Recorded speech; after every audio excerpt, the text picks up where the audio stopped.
ለምን ዘመንህን ሁሉ እየተቃወምክ ለምን የሆነ ቦታ ላይ ቆም ብለን ሰዓለም አትገባም ብያልኩትና እኔ እኮ ለምን እንደምናገር አላቅም ምናምን ነገር እያለ ነው ያለኝ ኃይሉ በስልክ በውስጥ ሳወራው ማለት ነው። እና አንተና ልደቱ አያሌው ታሳዝኑኛላችሁ አልኩት። አንተከል እግዚአብሔር እኮ እንደገና አምላክ ነው። ብታስተካክል ብትመለስ ለክርስቶስ ቤተክርስቲያን የምትጠቅም ትሆናለህ። አንደኛ ራስህን ማድነ ደግሞ የሚሰሙህንም ደግሞ ታድናለህ ብሎ ባለው በእግዚአብሔር ቃል መሰረት ብታስተካክልና ይሄንን ህዝብ በቀረውልህ የህይወት ዘመን ብታገለግል ልደቱን ሲያነጻጸርኩበት እኔ ነኝ ያነጻጸርኩት። ልደቱ አያሌው የሚባለውን ሰው ታውቁታላችሁ፣ ኢትዮጵያዊ ማለት ነው፣ በፖለቲካ ውስጥ ያለ ሲናገር አንደበተ ርቱዕ ነው። አይታችሁታል። ኢህአዴግ ስልጣን ከያዘ ጊዜ ጀምሮ ይቃወማል። ኢህአዴግ 27 ዓመት ገዛ ወረደ፣ አሁንም ይቃወማል። እና ራሱ ልደቱ ያለው ምንድነው? እኔ የከሰርኩ ፖለቲከኛ ነኝ ነው ያለው ቃል በቃል። ኃይሉ ግን እኔ የከሰርኩ መንፈሳዊ ሰው ነኝ አይልም። ወድሞች ናቶች ከሱ ልደቱ እንደውም ይሻላል። ስተቱን አምኖ መክሰሩን አምኖ የከሰርኩ ፖለቲከኛ ነኝ ነው ያለው። ተበላሽቶ ከክርስቶስ ካለ ንጽህና ላይ እንዳትጎድሉ ብዬ እፈራለሁ ብሏል ያ ታላቅ ሐዋርያ። በዛን ያህል የእውቀት መገለጥ የሚያገለግል ጳውሎስ ማለት ነው። የቆሮንቶስን አማኞች እፈራለሁ አለ። ኦኬ እባብ በተንኮሉ ሔዋንን እንዳሳታት እና ተጠንቀቁ ብሎ ተናግሯል። አቤት ወሰበኩ ለማን ወሰበኩ ወንጌሉ ማለት ለማን? ለኩሉ ፍጥረት ለአሕዛብም አለበት። አሁን ግን አሕዛብን ማስተማሩ ይቅርብ። እንዲህ ስል ምን ማለቱ ነው ልትሉ ትችላላችሁ። መጀመሪያ የኛ እኮ ወደ አሕዛብነት እየተቀየረብን እኮ ነው።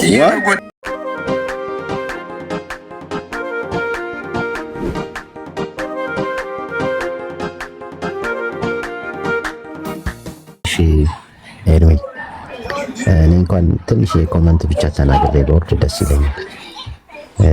በጣም ስለመሸኛለ ያው የኃይሉ ትምህርቶች የታወቁ ናቸው ማለት ኃይለኛ የኑፋቄ ትምህርቶች ናቸው።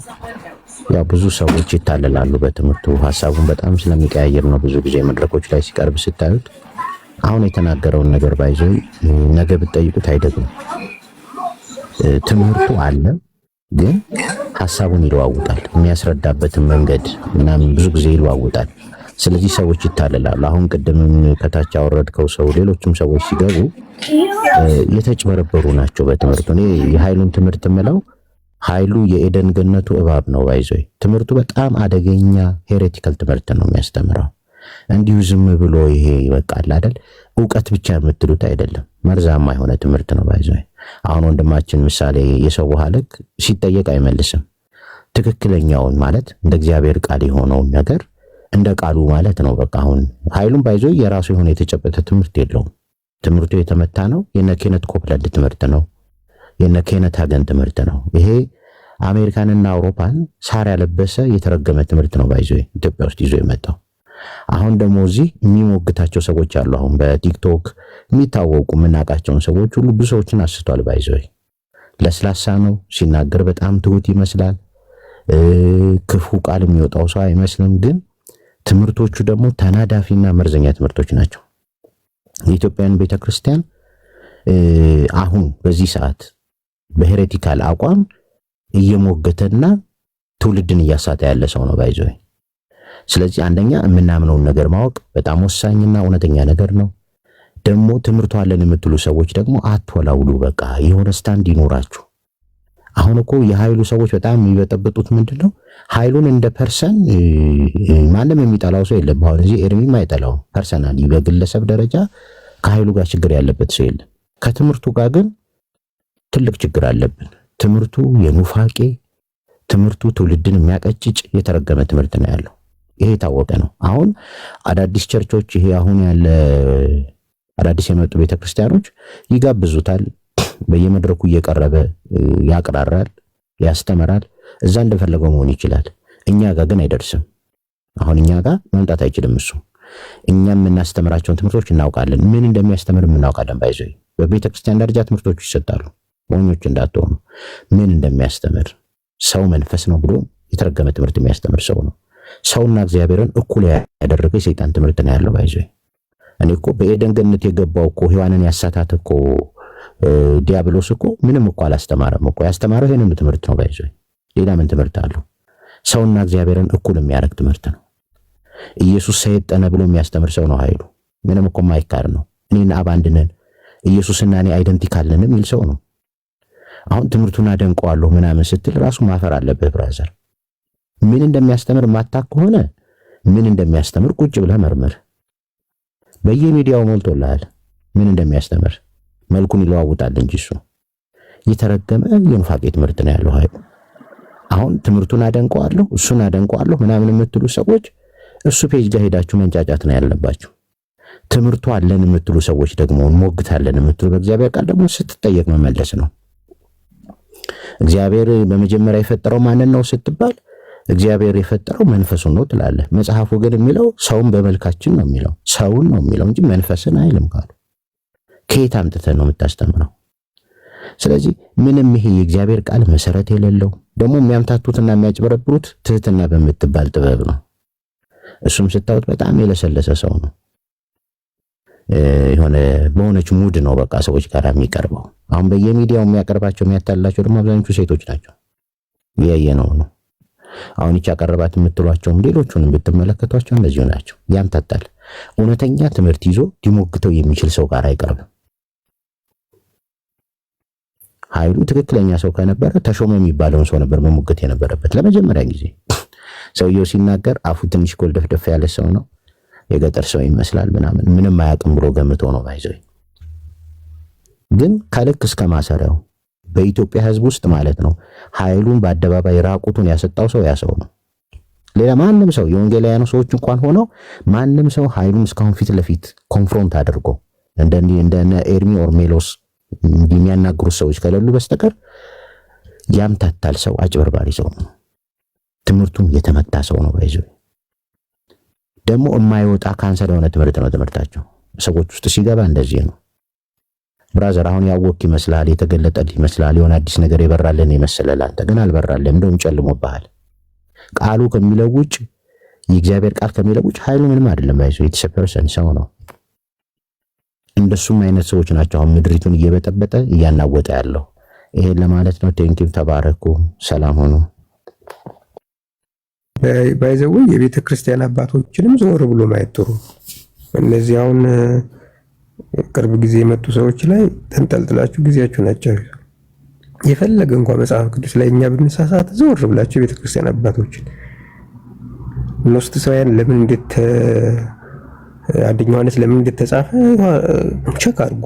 እንደዚህ አይነት ሰዎች ናቸው፣ እንዲህ ኃይሉ ያሉ ሰዎች ናቸው። አዲስ ሄሬሲ አይደለም የነበረ ነው። አደገኛም ነበር በሰዓቱ። አሁንም አደገኛ ነው። ሰዎቹ አይደለም አደገኛ ሆኑት። ባይዘው ትምህርቱ ነው። ኃይሉ ስንል ኃይሉ አይደለም አደገኛ ሆነ፣ ትምህርቱ ነው። አሁን እኔ እሱን ይዤ ብነሳ አደገኛ ነው መሆኑ፣ ሰውን ለማጥፋት ማለት ነው። ጥፋት ስለሆነ ሰዎቹ አይደለም አደጋ፣ እውቀት አይደለም። ባይዘው ትምህርቱ ከርስ ስለሆነ ነው። በጣም እውቀት ያለው ሰው ምናምን ማለታችን አይደለም። እሱም ያውቃቸውን ጥቅሶች እናውቃለን። የትየቱን ጥቅስ እንደሚጠቅስ ማለት ነው። የተወሰነ ጥቅሶች ነው የሚያውቁት፣ ግን ትምህርቱ አደገኛ ነው። አብሮት ስፒሪት ስላለ ማለት ነው። ቤተክርስቲያን አባቶች ከመጀመሪያው ጀምሮ ኢየሱስ የዘላለም የእግዚአብሔር ልጅ ነው፣ ከዘላለም የተወለደ ብለው ነው የሚያስተምሩት የቤተክርስቲያን አባቶች።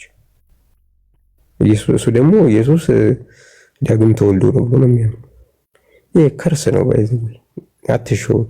የፈለገ አዋቂ ብትሆኑ ታሪክ ማጥናት አለባችሁ። ወደኋላ መጽሐፍ ቅዱስ ማብራሪያዎችን ማየት አለባችሁ።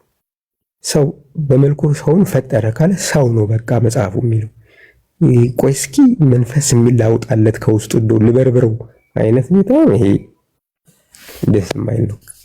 ደስ አይልም። መጽሐፍ ቅዱስ ሰውን በመልኩ በምሳሌያችን እንፍጠራለ፣ ሰውን ፈጠረላል። ሰው በቃ ሰው ነው መባል ያለበት።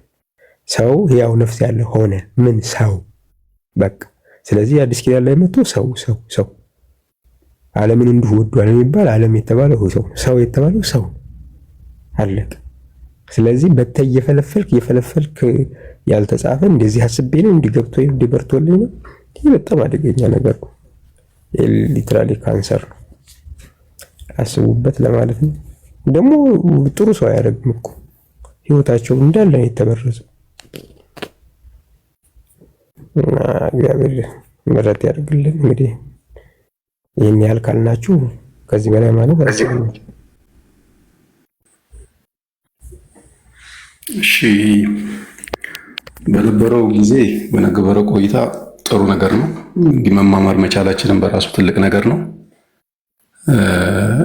ሰው በሌለበት ሁኔታ ላይ ስም ጠቅሼም ማለት ስለማልፈልግ እውነት ለመናገር ግልጽ በሆነ መልኩ የተሻለ ነገር፣ የተሻለ መረዳት፣ የተሻለ ማወቅ የምችልበትን አቅም ፈጥሮልኛል። ከዚህ በፊት በነበርኩበት ጊዜ የምረዳው አረዳድና ከዛ በኋላ በነበረኝም ህብረት ሌላ ህብረት ነበረኝ። ያን ህብረት አቁሜ ነው እንደገና ብቻዬን የሆንኩት እና ከእነሱ ጋር ባሳለፍኩባቸው ጊዜያት ብዙ ጥሩ ነገሮችን ያገኘሁበት ሁኔታ ነው ያለው። ስለዛ ጀነራሊ ሁሉንም ነገር በአንድ ላይ ሁሉንም ነገር ከመፈረጅ ማለት ጥሩ ነገር ያልሆነ ነው ቆይማምዬ ነው አይደለም። ህጸጽ የሆነውን ነገር እየመረጥን አውጥተን መስተካከል ያለበት ነገር እንዲስተካከል፣ መስተካከል የማይችል ነገር ደግሞ ከሆነ በልዩነት መቀጠል የሚቻልበት ሁኔታ አለ። ይሄ ከእግዚአብሔር መንግስት የሚያስቀርም አይነት ነገር ያርቃል። ኢየሱስ ላይ ከተለያየ ተለያይተናል፣ ያርቃል። ኢየሱስ ላይ የተለያየንበት ሁኔታ ላይ እኔ አይታየኝም። ታይቶኛል። ኢየሱስ የእግዚአብሔር ልጅ ነው ብለህ ታምናለህ አይደል? አንተ 100% እንዳንተ ዳግም ተወልዶ ነው? እንደኔ ተወልዶ አይደለም፣ ዳግም ተወልዶ አይደለም። የዘላለም የእግዚአብሔር ልጅ ነው። በእግዚአብሔር እቅፍ የነበረ አንድያ ልጅ ነበር። ከዘላለም የእግዚአብሔር ልጅ ነው ወይ? ከዘላለም የእግዚአብሔር ልጅ ከስላሴ አንዱ ነው እንጂ የእግዚአብሔር ልጅ ከዘላለም አልነበረም እኮ። የእግዚአብሔር ልጅ ሆኖ መቼ ነው? ይሄም ቴዎሎጂካል ዲቤት አለው። ታውቃለህ፣ ገብተህ ጠየቅኩን። የእግዚአብሔር ልጅ አይደለም፣ ታውቃለህ፣ ልዩነት አለ። የለም፣ የእግዚአብሔር ልጅ ሆኖ መቼ ነው? ንገረን። ቆይ የእግዚአብሔር ልጅ ሆነ የምለው እሺ፣ ሰዎቻችሁ አንድም ሲጠመቅ አንድም ሲወለድ እንዲህ እየተባለ እየተለያየ ባለበት ሁኔታ ላይ አንዱን ምረጥ ከሆነ የእግዚአብሔር ልጅ የሆነው መቼ ነው? መልስልኝ። አንተ የኃይል ዮሐንስ ተማሪ አይደለ? ስለዚህ የእግዚአብሔር ልጅ የሆነው መቼ ነው? አንተ በተወለደ ጊዜ። መቼ? ከማርያም በተወለደ ጊዜ። ቅድም እኮ ዳግም አልተወለድም ብለኸኛል። ዳግም መወለድ እኮ ማለት ኒው ቦርን ነው። መጀመሪያማ እግዚአብሔር ነበረ። እንዴት ነው ዳግም የሚወለድ? ከማርያም ተወልዶ የእግዚአብሔር ልጅ የሚሆንበት ምክንያት ምንድን ነው? ዳግም ውልደት የለውም። የመጀመሪያ ውልደቱ ነው እኮ። ከማርያም መወለዱ የእግዚአብሔር ልጅ ያስባለው ምኑ ነው ታዲያ? እነሆ ድንግል ትጸንሳለች፣ ወንድ ልጅ ትወልዳለች፣ ስሙንም አማኑኤል ይሉታል የሚል ትንቢት የተነገረለት ነው። ለእሷም ሲነግራት ደግሞ እኔ ጠየቁኝ፣ ስማኝ፣ እኔ ጠየቁኝ። ለእሷም ሲነግራት የልዑል የእግዚአብሔር ልጅ ይባላል አላት እኮ መልአኩ እኮ። የእግዚአብሔር ልጅ ሆኖ በምን አይነት ነው ማለት ነው? እንግዲህ ከሴት የተወለደ ሰው የእሷ ልጅ ነው መባል ያለበት። የእግዚአብሔር ልጅ ለምን ተባለ? ምክንያቱ የተገኘው ከእግዚአብሔር ነው። የመጣው ከእግዚአብሔር ነው። ከእግዚአብሔር መጥቷል እሱ።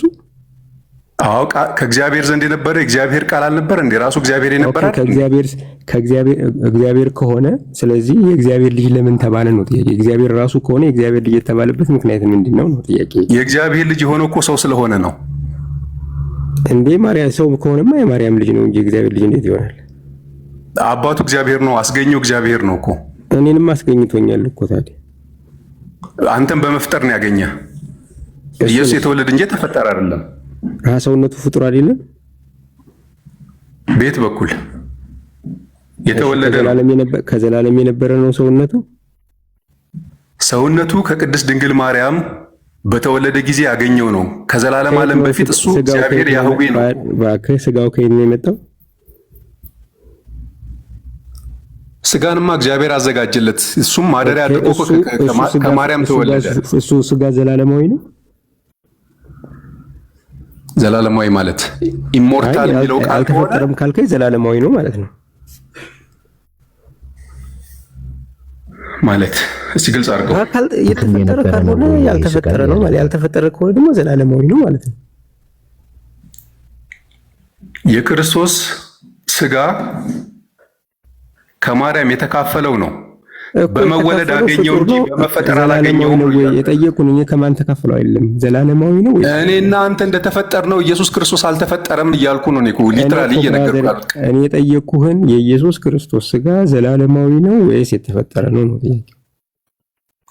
ጥያቄ ትክክል ስላይደለ እኮ ነው። ለምን ትክክል አይሆንም? ዘላለማዊ ማለት እኮ ከዓለም ከፍጥረት በፊት የነበረ ማለት እኮ ነው እኮ። ነበረ ወይ ነው ጥያቄ። ከፍጥረት በፊትማ ስጋው አልነበረም አልኩ እኮ። ከየት መጣ? ፍጡር ነው ታዲያ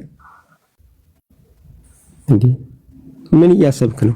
አንድ ፈጣሪ ያለ ሌላው ፍጡር ነው። ስለዚህ ይሄ ስጋ ዘላለም ካልነበረ ዘላለማዊ ከሆነ ጅማሬ ያለው ማለት ጅማሬ ካለው ደግሞ ፍጡር ነው እንጂ ፈጣሪ አይሆንም መቼ አይደል? ይሄን ስጋማ ከማርያም ከተፈጠረ ስጋ እኮ ነው የነሳው። በቃ ስለዚህ ፍጡር ነው ማለት ነው አይደል? ፍጡር አይደለም የተወለደ ነው እንዴ? ከዘላለም ዓለም በፊት የተወለደ ፍጡር አይደል? አንተ ፍጡር አይደለህማ ማለት ነው። አንተም ተወልደህ አይደለም። እኔና ኢየሱስ እንለያያለን። ኢየሱስ እኮ ግልጽ ላድርግልህ ማሚ፣ ምንም ኮምፕሮማይዝ አናደርግም። የእግዚአብሔር ነው። አፋፌን አትበለኝ፣ አፋፌን አትበለኝ። አፋፌን አላልኩም። ኢየሱስ ክርስቶስ በመለኮት ያለና ተወለደም አልከው ምንም አልከው፣ ዞሮ ዞሮ ፈጣሪ አይሆንም አይደል? ፈጣሪ ያልሆነ ነገር በሙሉ ደግሞ ፍጡር ነው። ይወለድም ፈጣሪ አይሆንም ማለት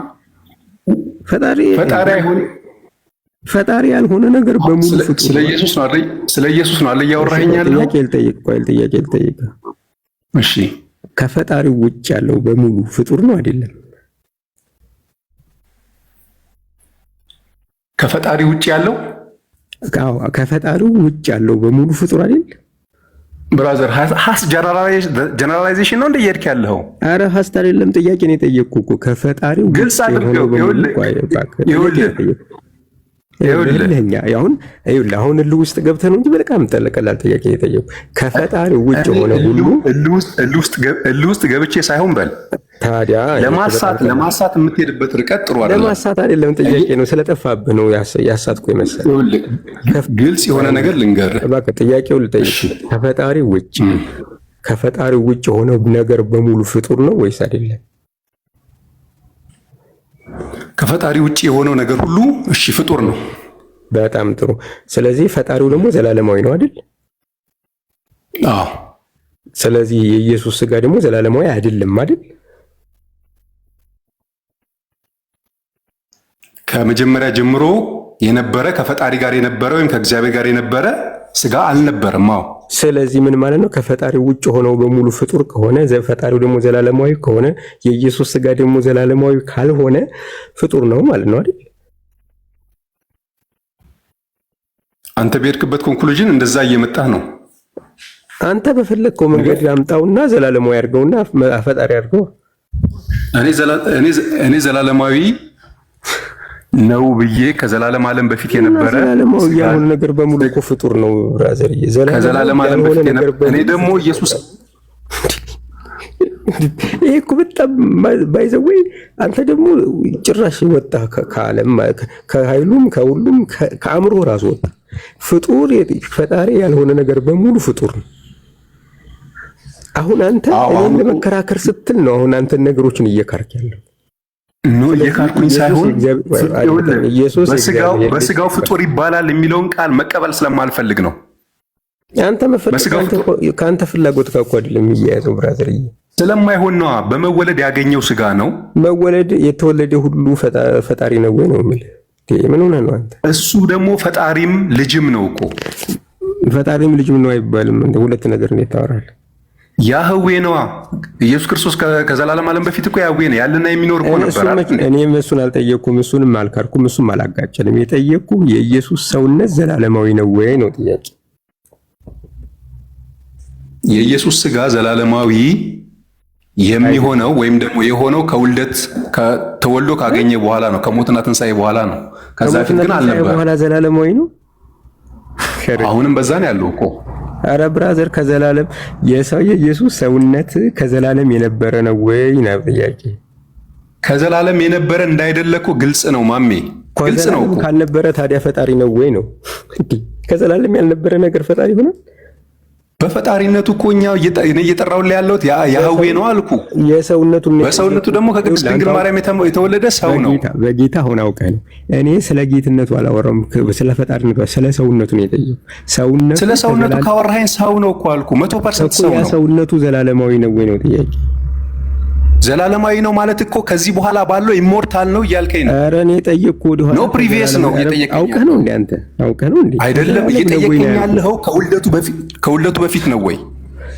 ኧረ ብራዘርዬ በጣም ቀላል እኮ ነው። ከዘላለም የነበረ ነው ወይ ነው እኮ እየጠየቀኝ። ከዘላለም የነበረ ነው ወይ የሚለውን ነገር ደግሞ እኔ እየነገርኩ ያለሁት ከዘላለም በፊት የነበረ ሳይሆን ከቅድስት ድንግል ማርያም ያገኘው ነው አልኩ እኮ። ከድንግል ማርያም ያገኘው ነገር ፈጣሪ ነው ወይ ነው? ዋቴቨር ኢት ኢዝ አንተ የፈለግከውን በለው። እኔ እሱን ሰው ነው የሚባል ነገር ይለመልስ እንጂ ሰው ከሆነ እኔ ሰው ነው ፍጡር ነው አይደለም የምልህ። እኔ ኢየሱስ የተፈጠረ እንደሆነ አላውቅም። የተወለደ እንጂ ገባኝ። ኢየሱስ የተወለደ እንጂ የተፈጠረ እንዳይደለ ነው ማምነው አልኩ። እንዴ ምንድን ነው የሚያወራው? ከድንግል ማርያም የተወሰደ ስጋ አይደለ ብራዘር? ኢየሱስ የሚባለው የእግዚአብሔር ልጅ የተወለደ ነው። ፕሊስ ማሚ፣ እኔ ያልተወለደ ነው መቻልኩኝ። እኔ ያልተወለደ ነው በቃ እንደተፈጠረ አላውቅም። እንደተወለደ ነው የማውቀው። የተወለደው ፈጣሪ ነው ፍጡር ነው? ይኸውልህ ሰው እኮ ሲፈጠር አንድ ጊዜ ነው የተፈጠረው። እኔ ጠየቅኩህን መልስልኝ። ያ የተወለደው ፍጡር ነው ፈጣሪ ነው? ፍጡር አይደለም እኮ እያልኩ እኮ ነው። ፈጣሪ ነው። የተወለደ ሰው ነው ፍጡር ፈጣሪ ነው። እሺ በፈጣሪነቱ እኮ ያህዌ ነው አልኩ። ኧረ እኔ ስለ ሰውነቱ ነው ያወራሁት። አውቆ እኮ ነው ባይዘው። ስለ ሰውነቱ ደግሞ እኮ ሰው ነው ፍጡር አይደለም አልኩ። ሰውነቱ ፈጣሪ፣ በሰውነቱ ደግሞ ፈጣሪ አይደለም አልኩ እኮ ፍጡር ነው። እሺ ለምን አትረዳኝም? ፍጡር ነው። እሺ ፍጡር አይደለም እኮ አልኩ ማሜ። ኧረ ተው ግን አውቀህ ነው አይደል? እሺ ቆይ አንድ ጊዜ። አንተ አሁን ምን እያልከኝ ነው? ፍጡርም ፈጣሪም ያልሆነ ነገር አለ እያልከኝ ነው አይደል? ኢየሱስ ክርስቶስን ላይ ነው እያወራን ያለ ነው አይደል? እኔ በሰውነቱ ስለሌላ ነገር አለማወራ። በሰውነቱ አንድ የመጨረሻ ጊዜ ነው የምንጠይቅህ። ኢየሱስ ሰውነት አምላክነቱ እንዲያታነሰው ያ ኢየሱስ ሰውነት ፍጡር ነው ፈጣሪ? በቃ እኮ ጨረስከው እኮ አንተ ራስህ። መለስኩ። ሰውነት ብለህ ፈጣሪነትን ለምን ታመጣለህ? ፍጡር ነው። እሺ የተወለደ ነው። ፍጡሩን ፈጣሪም አይደለም። ፍጡር አይደለም። ኢየሱስ ፈጣሪ ነው። ግልጽ አማርኛ ነው። ፈጣሪ ነው ማሜ። ወጋውልህ አንተንስ። አይ አውቀህ ነው በቃ። በእውነት አይደለም። እውነት አንዱ መልሰውልህ ከመጨረሻ ጊዜ ነው የምጠይቀው። እውነት ለመናገር ማለት ነው። ባይዘዌ ማለት ነው። በእውነት ማሜ፣ በእውነት ሊትራሊ ትምህርቱ አእምሮን ወስዶታል። በደንብ ስማ። የመጨረሻ ጊዜ ነው የምነግርህ። የመጨረሻ ጊዜ አንድ ነገር ከፈጣሪ ወይ ፍጡር ነው የሚሆነው። ፈጣሪ ካለ ሌላው ነገር በሙሉ ፍጡር ነው። አሁን አንተ እየተቸገርክ ያለው ምንድን ነው? እኔ ትምህርት እኮ ገብቶኛል፣ ንግግርህም ገብቶኛል። አይ አእምሮን ወስዶታል። አልወሰደውም፣ በእውነት አልወሰደውም። በቃ ጎበዝ። እሺ በቃ ይቅርብ። እሺ መልካም ጊዜ ይሆናል። ከዚህ በላይ አሜን። በቃ አይ የምሬ ነው ማሚ። ባይዘዌ አንዱ ከቤተ ክርስቲያን ውስጥ ተቀምጦ በእርግጥ የእግዚአብሔርን ቃል የማይሰማ የማይማር ትውልድ አለ። ግን አንዱ ከክርስቶስ ሕብረት መራቅ የሚያመጣው ጣጣ ይሄ ነው። ይቅርታ ስለ ድምፄ። ከክርስቶስ ሕብረት መራቅ አሁን አንተ ቅድም ምን አልከን? ባሌ ጎባ ነው ጊኒር መካነ ኢየሱስ ነበርክ። ከዛ ወጣህ ወደ አማኑኤል ቤተክርስቲያን ሄድክ። ከመካነ ኢየሱስም ከአማኑኤልም ከክርስቶስ ቤተክርስቲያን ከሁለቱም ህብረት አታረግም፣ ወጣህ ማለት ነው። አሁን ብቻህን ቅድም እንዳልኩ እንደሚንከራተት ከዋክብት እየተንከራተትክ ነው ማለት ነው። ለተማርከውና ለምትናገረው ነገር ምንጭ ሪሶርስ ምንድን ነው ተብለህ ብትባል መጽሐፍ ቅዱስ ነው የምትለው። መጽሐፍ ቅዱስን ግን የተረዳህበት የቅዱሳት መጽሐፍ ጤነኛ ትርጓሜን ተከትለህ አይደለም የተማርከው። እንዲህ አይነቱ አሁን የተንጣመመ የተንሸዋረረ እውቀት በምን ነበር ሊቀና የሚችለው? በእውነተኛ ትምህርት፣ በእውነተኛ አስተማሪዎች፣ በእውነተኛ ቤተክርስቲያን ነበር። አንተ ከእውነተኛ ቤተክርስቲያን ውስጥ ከመካነ ኢየሱስም ወጣህ። አንተ ከእውነተኛው ቤተክርስቲያን ከአማኑኤል ህብረትም ወጣህ። ኦኬ። ስለዚህ ብቻህን ያለ በብቻህ ላይ የቆምክ ሰው ነህ ማለት ነው። ስለዚህ አሁን አንተ እንደፈለግ ከናፍርቶች ላይ የመጡትን በስሜት የመሰለህን ክፉ መንፈስም ያንሾካሾከህን ባይዘው የአጋንንትን ትምህርት እያደመጡ ብሎ ሲል አጋንንት ትምህርት አላቸው ማለት ነው። እና አሁን ይሄ ሆን ብሎ ልክ ነህ ናትዬ፣ የሰሞኑን አጀንዳ ለማስቀየር ራሳቸው የፈጠሩት ነው። ግን እኛ ከኦርቶዶክስም ለሚመጣ የስተት ትምህርት እንደዚሁም ደግሞ እኛ መካከል ሳይሆን አሁን ይሄ እኛ መካከል አይደለም፣ ከኛ ከወንጌላውያን አማኞች መካከል አይደለም፣ ራሱም ተናግሯል። ስለዚህ እንዲህ አይነት እንክርዳድ የሆነ ሰይጣናዊ የሆነ ትምህርት እንኳን አይደለም ለሌላ ሰው ልታስረዳው ቀርቶ አይደለም ለአንተም አልገባህም፣ ብራዘር አልገባህም ብቻ አይደለም ለዘላለምም አይገባህም። እንደነ በረከት የተባሉት የእነ ኃይለ ዮሐንስ ጓደኛ መጨረሻ ላይ ወይ አብደህ መቅረት ነው የመጨረሻ ፍጻሜ ማለት ነው። ያ ግን ሳይሆን ቀን ሳለ ንስሐ ግባና በእውነተኛ ቤተክርስቲያን ውስጥ ተመልሰህ ከቅዱሳን ጋር ህብረት አድርግ። የነበርክባት አማኑኤል ህብረት ቤተክርስቲያን ነበርኩ ብለህ ስላልክ እዛ ተመለስና ባለበት አጥቢያ በእውነተኛ ትምህርት በዚህ ጉዳይ ላይ ያለውን ነገረ ሰውንም ይሁን እንደዚሁም ነገረ ስላሴንም ይሁን ነገረ ክርስቶስንም ይሁን በትክክል ተማር። ንስሐ ግባና ተመለስ ብራዘር። ካልሆነ መነኛ አልኩ በዚህ ዕውቀት አንተ እንኳን ሌላውን ትውልድ አስረድተህ ወደዚህ መረዳት ልታመጣ ቀርቶ አይደለም አንተ እንኳን ራሱ የምትለው ራሱ እንኳን አልገባህም፣ አይገባህም። ይሄው ራሱ አሁን ቅድም በኃይሉ ዮሐንስ ትምህርት አላፍርበትም ብለህ ያልከው ሰውዬ በየወሩ አይደለም በየቀኑ ነው ሐሳቡን የሚለዋውጠው። ይሄ ደግሞ የሰይጣን አገልጋዮች ባህሪ ነው። የክርስቶስ አገልጋዮች ወጥ የሆነ ትምህርት ነው ያላቸው፣ ወጥ የሆነ አቋም ነው ያላቸው፣ ወጥ የሆነ መጽሐፍ ቅዱስ ነው ያለ፣ ወጥ የሆነ የመጽሐፍ ቅዱስ ጤነኛ ትርጓሜ ያለ፣ ጤናማ የሚባል ትርጓሜ ያለ። ትርጓሜ ሁሉ ትክክል አይደለም፣ ይፈተሻል። በእግዚአብሔር ቃል እውነተኛ በሆነው በክርስቶስ ቃል ይፈተሻል ማለት ነው። መረዳትህ እኔ እንደበራልኝ ነው ምናምን ነገር ብለህ የምትለው ነገር አይደለም። እና ይሄን ነው የምንመክርህ። አሁን ነገረ ክርስቶስም ላይ ራሱ እንኳን ስትጠየቅ እንዴት አይነት የተሙለጨለጨ ሐሳብ ማለት ነው። ለዚህ ነው በቃ እንደዚሁ በዘመንህን በከንቱ እንዳጨርስ እንነግርሃለን ማለት ነው። አማኑኤል ነበርኩ ብለህ ስላልክ ወደ ቤተክርስቲያን እንድትመለስና በእውነተኛ በክርስቶስ ቤተክርስቲያን በሆነችው በአማኑኤል እዛ በትክክል እንድትማር በዚህ ትምህርት ጉዳይ። ኦኬ። የክርስቶስ ቤተክርስቲያን አንቅራ የጠፋችው ትምህርት ነው ብራዘር። የትኛውም ቦታ ላይ ተቀባይነት የሌለው የትኛውም ቦታ ላይ ኦኬ። በዚህ እንደው ለመታወቅ ፈልገህ ከሆነ ይሄው እዚህ እኔ ቤት መተህ ታውቀሃል ማለት ነው። መታወቁ ደግሞ ምን ያደርግልሃል? ህይወትን የሚያጠፋ ከዘላለም ህይወት አያጎልም ያልከው ነገረ ክርስቶስን የሚያክል የተበከለ እንደዚህ አይነት እንክርዳድ ትምህርት ይዘህ የዘላለምን ህይወት ራሱ አታገኝም። አንተ ከክርስቶስ ቤተክርስቲያን አካል ራስን ቆርጠህ አውጥተሃል። አንተም ይሁን ሌሎች መሰሎችን የምንመክራችሁ ወደ ክርስቶስ ቤተክርስቲያን ተመለሱ፣ ወደ እውነተኛው ትምህርት ተመለሱ። ኦኬ። እውነተኛው ትምህርት በእውነተኛዋ በሆነች በክርስቶስ ቤተክርስቲያን ውስጥ አለ ማለት ነው። ይሄን ነው ምንተውላችሁ ማለት ነው። እና ብዙ ሰዓት ወሰድኩ፣ ይቅርታ። ችግር የለውም። ባይዘዌ የበራላቸው መስሏቸው ከሆነ እኛ ከብዙ ጊዜ በፊት ነው ይሄን ትምህርት የምናውቀው።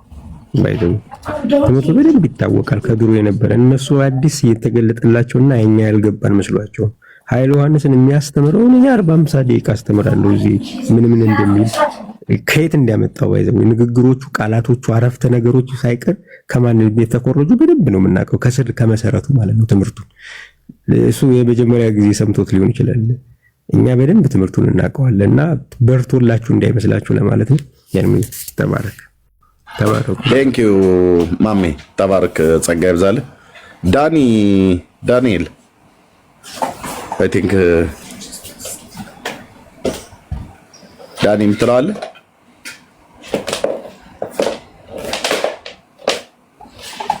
ዳንኤል አለ የምትለው? እሺ ቤኪ አለህ የምትለው? እሺ ዳኒ የለም። ቤኪም አይ ቲንክ ሳውዝ አፍሪካ ስላለ እንቅልፍ ወስዶታል ማለት ነው። ሜላ አለህ? አለ ይመስል። እሺ ቆይታ እናድርግ ወይስ እንጠቅልል? ብንጠቀልል ለኔ ጥሩ ነው። መተኛት አለብህ አይደል? ነገ ሙድ ስለሆነ። እሺ እሺ የመጨረሻ ሐሳቤን ላስቀምጥ መሰለኝ። ኦኬ አዎ በደንብ በተለይ ቅድም እኔ ረጅም ሰዓት ቁጭ ብዬ ስሰማ ነበር። ኮሜንት ላይ ሐሳቤን ሳስቀምጥ ነበር። ያው ሚውት ቢያደርጉኝም የተነሱ በጣም የስተት ትምህርቶች አሉት። አሁን እዛ የነበራችሁ ሰዎች ምናልባት እሱ ሲናገር የክርስትና ትምህርት መስሏችሁ አሜን ስትሉ የነበራችሁ ወንድምናቶች እያየሁ ነበርና እዚሁ የምናውቃችሁ ማለት ነው። እኛም እዚህ ስንናገር አሜን የምትሉ እዛም ደግሞ አሜን ስትሉ የነበራችሁ ሰዎች አይቻለሁ። ምናልባት ሳታውቁ ሊሆን ይችላል ብዬ ለያዘው የተናገረበትን አውድ እና የትምህርቱ አደገኝነትን በደምብ ሳትረዱት ነው ብዬ ለያዘውና እንዴት አደገኛ እንደሆነ አንዳንድ ፖይንቶችን ላስቀምጥ። የመጀመሪያው ነገር የልጅነት የሚለው ማለት ነው። የኢየሱስ ልጅነትና የኛ ልጅነት አንድ አይነት ነው የሚለው ነገር በጣም ስህተት ነው። እንግዲህ እኛ የምንዋጋው ከሐሰት ትምህርት ጋር ነው እንጂ እኛ የምንዋጋው የሆነ ኦርቶዶክስ ከሚባል ተቋም ጋር አይደለም። ለምን አተውትም ይሄን ነገር ብላችሁ የምታስቡ ሰዎች ስላላችሁ ማለት ነው። እኛ የምንዋጋው ከሐሰት ትምህርት ጋር ነው። ስለዚህ ከሐሰት ትምህርት ጋር የምንዋጋ ከሆነ ይሄ ሐሰት ትምህርት ከየትኛውም ቦታ ከመጣ እንዋጋለን ማለት ነው። ምክንያቱም የሐሰት ትምህርት ከዘላለም ሕይወት ስለሚያጎድል የዘላለም ሕይወትን ስለማይሰጥ፣ ስለዚህ የሐሰት ትምህርት ከኦርቶዶክስ ከመጣ እንዋጋለን በትምህርት ደግሞም እኛን መስለው ከኛ ጋር ያሉ የሚመስሉ ግን በትምህርታቸው ከኛ በጣም የራቁ ሰዎች ደግሞ ካሉ ከነሱም ጋር እንዋጋለን ማለት ነው። ምንም ጥያቄ የለውም። ቅድሚያ የምንሰጠው ለክርስቶስ ትምህርት ነው፣ ለሐዋርያቶቹ ትምህርት ነው። ከዛ ውጪ ምንም ፐርሰናል ነገር ስላለን አይደለም ከኦርቶዶክሱ ጋር በየጊዜው ገብተን የምናወራው። ስለዚህ በዛው ልክ የሐሰት ትምህርት የሚያስተምር ወንድምም እህትም የሚባሉ ካሉ ሐሰተኛ ወንድሞች ሐሰተኞች እህቶች ናቸው የሚሆኑት ማለት ነው። ይህን ስናገር እንግዲህ እህታችን ኮኪን እስከማውቃት ድረስ በጌታ እህታችን እንደሆነች ነበር የማውቀው። ዛሬ ግን የተናገረችው ነገር በጣም ስህተት ነው። ቃል በቃል ነው የጠየኳት። የነበራችሁ ሰዎች ሰምታችኋል። ኢየሱስ የእግዚአብሔር ልጅ ነው ብሎ ማመን ለዘላለም ሕይወት አንድ መስፈርት ነው እየስጠይቃት አይደለም ብለኛለች። ይሄ በጣም ክደት ነው፣ ኑፋቄ ነው። ኢየሱስ የእግዚአብሔር ልጅ ነው ብሎ ማመን ለዘላለም ሕይወት አንድ መስፈርት ሊሆን ይችላል ወይ እየስጠይቃት አይሆንም ነው ያለች። ምክንያቱስ የኢየሱስ ልጅነትና የሷ ልጅነት አንድ አይነት ስለሆነ ማለት ነው። ምክንያቱም በኋላ የሚመጣውን ጥያቄ ስለማትመልሰው ይለያል ከተባለ ወይም ደግሞ መስፈርት ነው የኢየሱስ ክርስቶስ የእግዚአብሔር ልጅ ነው ማለት ለዘላለም ሕይወት አንድ መስፈርት ነው ብላ ከተቀበለች የሷ የእግዚአብሔር ልጅነት ከኢየሱስ ጋር አንድ ነው ያለችው ይፈርሳል ማለት ነው። ለምን ካላችሁኝ የኢየሱስ ልጅነትና የኔ ልጅነት አንድ ነው ብሎ የሚያምን ሰው ካለ እንዴ እሱን አምኜ የዘላለም ሕይወት አገኛለሁ ወይ? ለምሳሌ እኔ የእግዚአብሔር ልጅ ነኝ ብዬ አምናለሁ። እንዲህ ብዬ በማመኔ ለምሳሌ አንድ ሰው መጥቶ ሜሎስ አንተ እኮ የእግዚአብሔር ልጅ ነህ ብሎ ቢያምን የዘላለም ሕይወት ያገኛል ወይ? አያገኝም። ኢየሱስ ክርስቶስ ጋር ስንመጣስ ያገኛል እንዴ? ዮሐንስ በወንጌሉ የነገረን ነገር ምንድነው ከተባለ በተለይ ዮሐንስ ወንጌል ምዕራፍ 20 ላይ መጽሐፉን የጻፈበትን ዋነኛ ዓላማ ሲነግረን ኢየሱስ እርሱ ክርስቶስ የእግዚአብሔር ልጅ እንደሆነ ታምኑ ዘንድ አምናችሁም በስሙ ሕይወት ይሆንላችሁ ዘንድ ይህ ተጽፏል ነው የሚለው።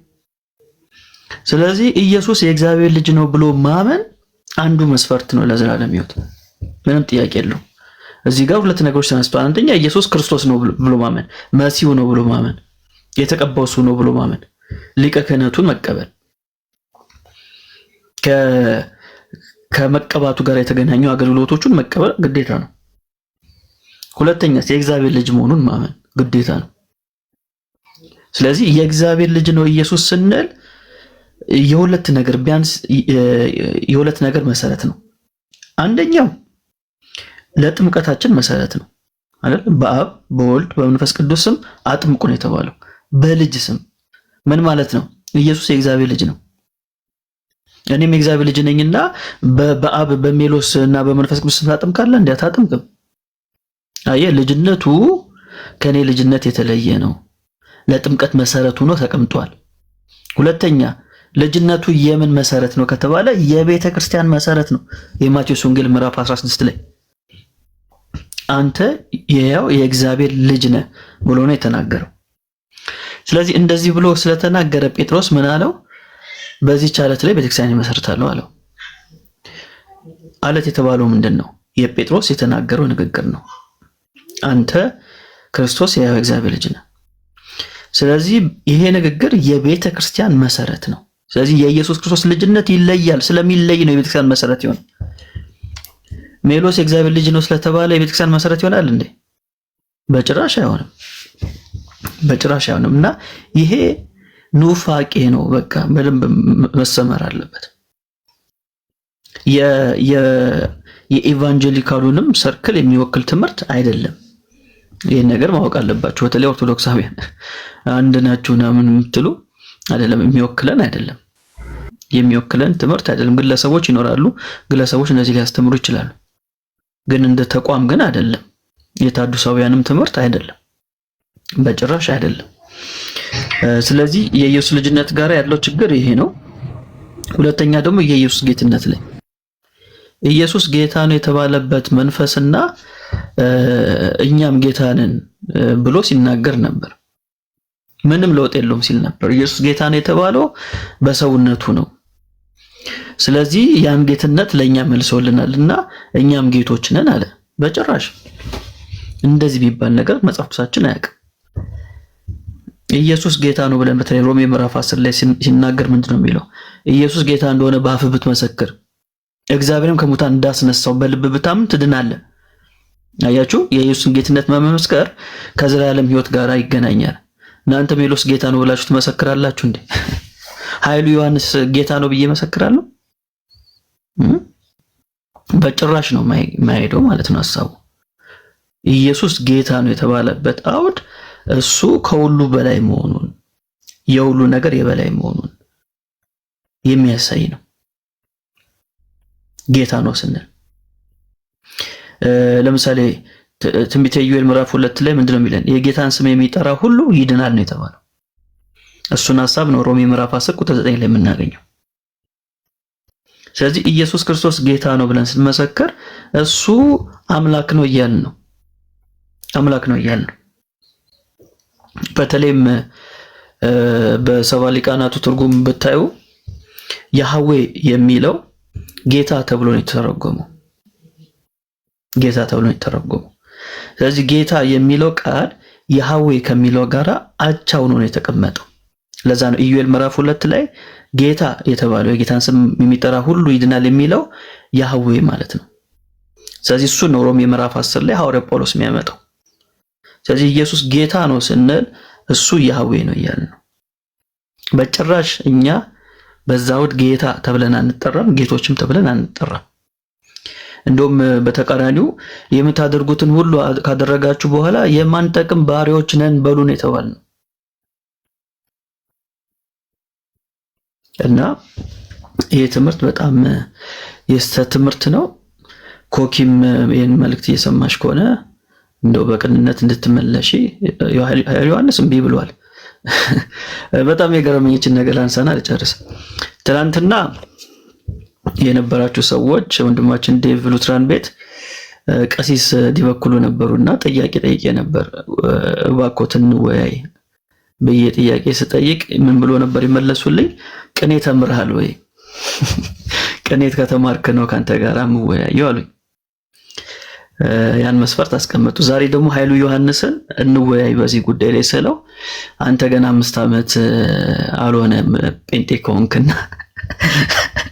ልወያይ አልችልም ካንተ ጋር አለኝና ሰው የሚያምነውን እምነት በዚህ ደረጃ ዲፌንድ ማድረግ አይችልም ማለት ነው። ለማምለጥ ብዙ ምክንያቶችን ያመጣል እና እሱም ቢብሏል። ብዙ ጊዜ ነግረነዋል፣ አልመለስም ብሏል። ስተቱን አሳይተናል። እህታችን ኮኪ ግን እባክሽ ይሄ ትምህርት ያዝሽው ትምህርት ልክ አይደለም፣ የኢየሱስ ልጅነትና የኔ ልጅነት አንድ ነው የሚል መንፈስ ጾታ አለው ወንድ ሴት ነው የሚለው ትምህርት መንፈስ አስቀድሞ ተፈጥሯል የሚለው ትምህርት ስህተት ነው፣ ኑፋቄ ነው። ስለዚህ እንድትመለሺ ትምህርትሽን እንድታስተካኪ ጥሪ እናደርጋለን። ካልሆነ ግን በቃ እኛ ስህተት ትምህርት መሆኑን እያሳየን እንቀጥላለን ማለት ነው። ጸጋ ይብዛላችሁ።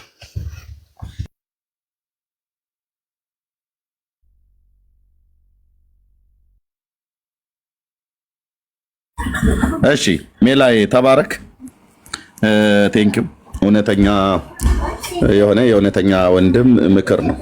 ለኮኪም ሆነች ከሷ ጋር ላሉ ማለት ነው። ስልኳ ስላለኝ ደውላታለሁ። ምክር ትሰማለች ብዬ አስባለሁ። አይ ብላ ካለች ተመርዛ ከሄደች ግን መተን እነግራታለሁ በውስጥ ትናገረው ታንጸባርቀ የነበረው ትምህርት በሙሉ የሱ ነው። የሱና የሱን መሰል የሆኑ ሰዎች የሚያንጸባርቁት ትምህርት ነው። አደገኛ ትምህርት ነው። አደገኛ የዘላለምን ሕይወት የሚያሳጣ ትምህርት ነው።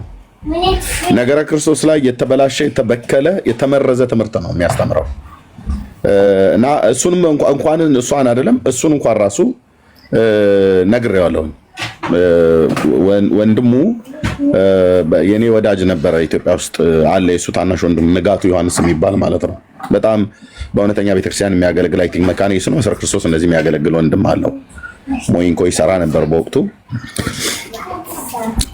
ሁሌ ነው የምናገረው፣ ጌታ ይባርከው። እኔ ወደ ውጭ ሀገር ለመምጣት ስል አንዳንድ ፕሮሰሶች ፎርም እንኳን በሞላበት ሰዓት ላይ አንዳንድ ገዛ አድርጎኛል የሱ ወንድም ማለት ነው። ኢቭን እንደዚሁም ጋብዞኝም ጭምር አገልግያለሁ የኃይሉ ወንድም ማለት ነው። እና ትምህርቱ ግን በጣም አደገኛ የሆነ ትምህርት መሆኑን ለራሱ ለኃይሉም ነግሬዋለሁ፣ በስልክም ተደዋውለን ማለት ነው። ኦኬ እንደውም እንዲህ ነው ያልኩት እኔ በወቅቱ መንፈሳውያን ነን ብለው ከሚሉ ሰዎች አንተ ፖለቲከኞች ነን ከሚሉ ሰዎች ልደቱ አያሌው በጣም ታሳዝኑኛላችሁ ነው ያልኩት። ራሱም ያውቃል ኃይሉ እዚህም እየሰማ ከሆነ ውሸት ነው አይልም ይሄን ንግግር ራሴ ደውዬ የነገርኩት። ፖለቲከኛ ነን ብለው ከሚሉ ሰዎች ልደቱ አያሌው ከመንፈሳውያን ነን ብለው ከሚሉ ሰዎች ደግሞ አንተ ታሳዝነኛለህ ብያለሁ። ለምን ነው ታሳዝነኛለህ ብያልኩት? ይሄንን የኑፋቄ ትምህርት አልጥል ብለህ እልህ ይዘው እልህ ተጋብተህ የአባቶችን ትልልቆች በእውቀትም በእድሜ የሚቀርሙህን ሰዎች ምክር አትሰማ፣ የአብያተ ክርስቲያናቱን ምክር አትሰማ። ዝም ብለህ ይኸው ከኃይሉ የሚባል ሰው ከታወቀበት ጊዜ ጀምሮ አጌንስት መጽሐፍ ቅዱስ አጌንስት የክርስቶስ ቤተክርስቲያን ሆነህ ሐሳብህን በአንድ ሐሳብ አንድ ወር ውስጥ እንኳን አይቆይም ኃይሉ። በአንድ ትምህርት ውስጥ አንድ ወር እንኳን የመቆየት አቅም የለውም። ከወር በኋላ ይገለበጣል። እሱ ከወር በፊት የዘራውን እንደገና ከስር እየቃረሙ ደግሞ የሚፈልፈሉ ልጆች አሉት። እነሱ በዛ ሲዳክሩ እሱ ደግሞ ሐሳቡን ቀይሯል ከወር በኋላ ማለት ነው። ከዛ ደግሞ ከወር በኋላ ደግሞ በቀየረው ትምህርት ደግሞ እየተከታተሉት እነሱ ዳዴ ሲሉ እሱ ደግሞ ከሚቀጥለው ከ3 ወር በኋላ ደግሞ ትምህርቱን ይቀይራል። እንደዚህ ያለ መያዣ መጨበጫ የሌለው ያልተረጋጋ የባከነ ዘመኑን ሁሉ ኑፋቄን ቢቃወም ተገቢ ነው። አመፃም ቢቃወም ተገቢ ነው። ግን ኃይሉ የሚቃወመው የእውነትን ትምህርት ነው። ኃይሉ የሚቃወመው ክርስቶስን ነው። ኃይሉ የሚቃወመው መጽሐፍ ቅዱስን ነው። ስለ ኃይሉ ዮሐንስ ነው የማወራው እና ደውዬ ሳወራው በጣም ሳቀን። ኦኬ ዘመንህን ሁሉ እየተቃወምክ የእውነትን መንገድ እየተቃወምክ እስከ መቼ ድረስ ትቀጥላለህ? የሆነ ቦታ ላይ ለምን ማቆሚያ ለምን አታደርግለትም? ሰው እድሜውን በጨመረ ሰዓት እኮ የሆነ ወደ ማስተዋሉ ይመጣል። ሕፃን ሳለው እንደ ሕፃን አስብ ነበር ብሎ ስለሚል መጽሐፍ ማለት ነው። እና ይኸው እኔ እንኳን ካወቅኩት ጊዜ ጀምሮ ኃይሉን ማለት ነው ሲቃወም ነው የምናውቀው። የሐሰትን ትምህርት አይደለም የሚቃወመው፣ የእውነትን ትምህርት ተቃውሞ የሐሰትን ትምህርት ያስፋፋል። መጽሐፍ ቅዱስን ተቃውሞ መጽሐፍ ቅዱስ የማያስተምረውን መጽሐፍ ቅዱስን አስገድዶ እንደሚደፍር ጎረምሳ ቃሉን ጥቅሱን ጠምዝዞ እንደፈለገ አድርጎ ሲያበላሽና ሲያጠፋ ነው የምናየው። ከሱ ጋር አብረው የጀመሩ አሁን የሉ። ቅድም እንዳልኳችሁ እስቲ በረከት የት ነው ያለው ብላችሁ ጠይቁት። የት ነው ያለው? ኃይሌ የሚባለው የት ነው ያለው? ሶሻል ሚዲያ ላይ የሆነ ጊዜ ፉርፉር ሲሉ አልነበር? የት ነው ያሉት? የት ገቡ? ሞተው ነው በስጋ ወይስ ምን ሆነው ነው? የት አሉ?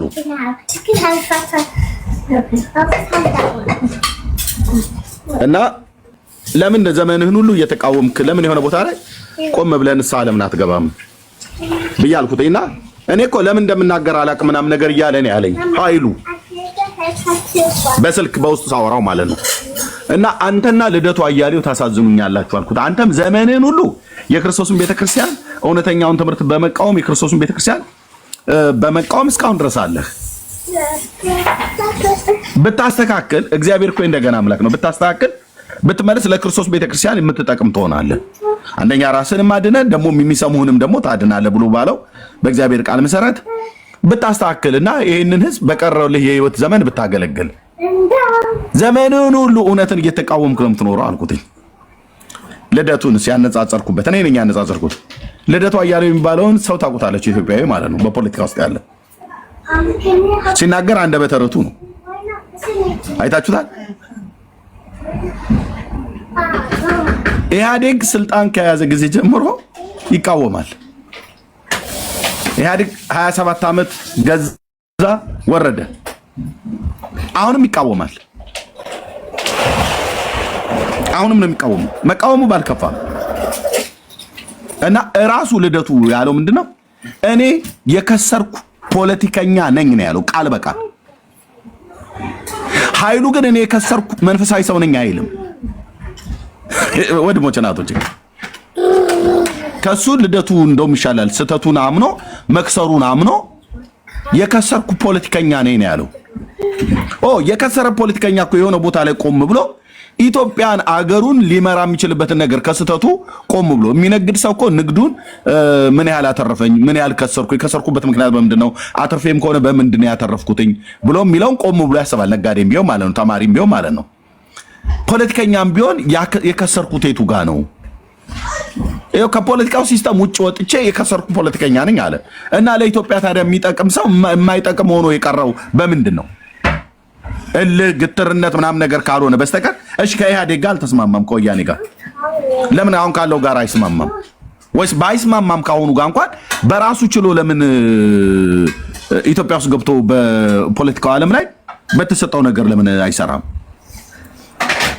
አንዳንድ ሰዎች ሲፈጠሩ ጀምሮ በቃ እጣ ክፍላችሁ ነው ተብሎ የተመደበላቸው ይመስል አንዳንዶቹ አይታቸዋል። በጃንሆይም ይቃወማሉ፣ በደርግም ዘመን ይቃወማሉ፣ በመለስም ዘመን በኢህአዴግ ይቃወማሉ፣ በኃይለ ማርያምም ዘመን ይቃወማሉ፣ በአብይም አሁንም እየተቃወሙ ነው፣ ገና በሚመጣውም ይቃወማሉ።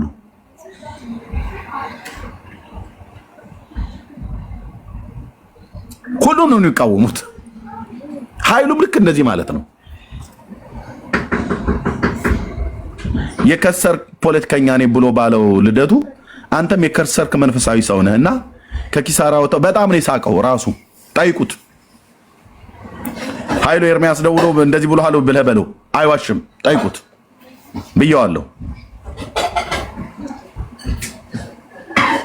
እንዴት የሆነ ቦታ ላይ እንኳን አይነቃም? ወንድሞችና እህቶቼ እንዴ 3 4 5 6 ሰው እንኳን እኮ ሲጮህብህ ትክክል አይደለም እኮ ብሎ ሲልህ እኮ ቆም ማለት አለብህ። ቤተክርስቲያን እንደ ቤተክርስቲያን ከላይ እስከታች እና ተጠንቀቁ ለማለት ነው። ከተጠነቀቁ ይጠነቀቃሉ።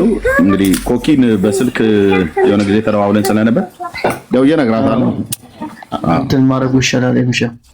ትክክለኛውን አካሄድ መሄድ ስላለብን አንተ አናግራት በዚህ ጉዳይ ላይ። ምክንያቱም ቅድም ሰማት ነበርና ለሳምንትም ቀጠሮ ይዛለታለች እንዲያስተምር ማለት ነው።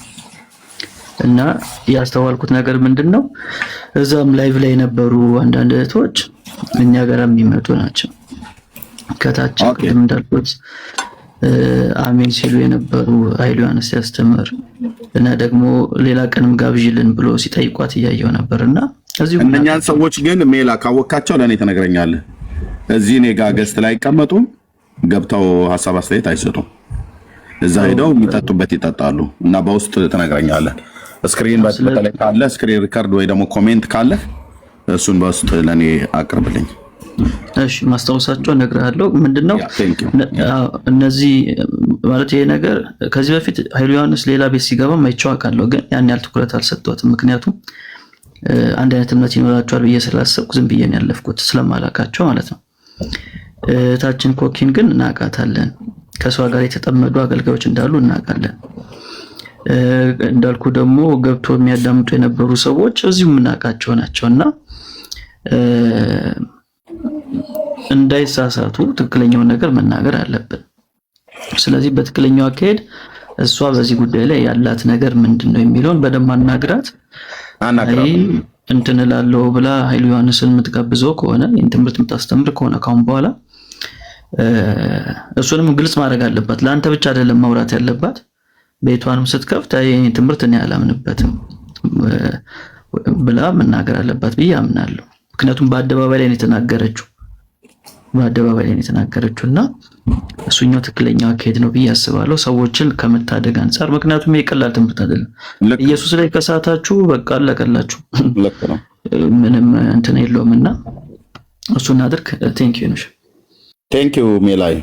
ከዚያ በፊት እኔም አንድ መረጃ አለኝ። እሷ የእሱ ትምህርት አቀንቃኝ እንደሆነች ደርሻለሁ፣ ግን አወራታለሁ፣ በውስጥ አወራታለሁ። እኛ ሰዎችን ለማቅናት ነው እንዳልከው፣ በስተት ትምህርት ህይወታቸውን እንዳያስወጉ ነው። ባንም በተዘዋዋሪ መንገድ እዚህ ያሉ ሌላ ቦታ ላይ ሄደው ይሰማሉ።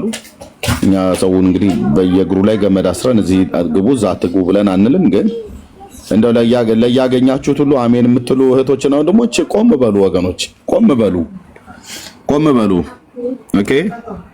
እባብ በተንኮሉ ሔዋንን እንዳሳታት ሐሳባችሁ ተበላሽቶ ከክርስቶስ ካለ ንጽህና ላይ እንዳትጎድሉ ብዬ እፈራለሁ ብሏል ያ ታላቅ ሐዋርያ። በዛን ያህል የእውቀት መገለጥ የሚያገለግል ጳውሎስ ማለት ነው። የቆሮንቶስን አማኞች እፈራለሁ አለ።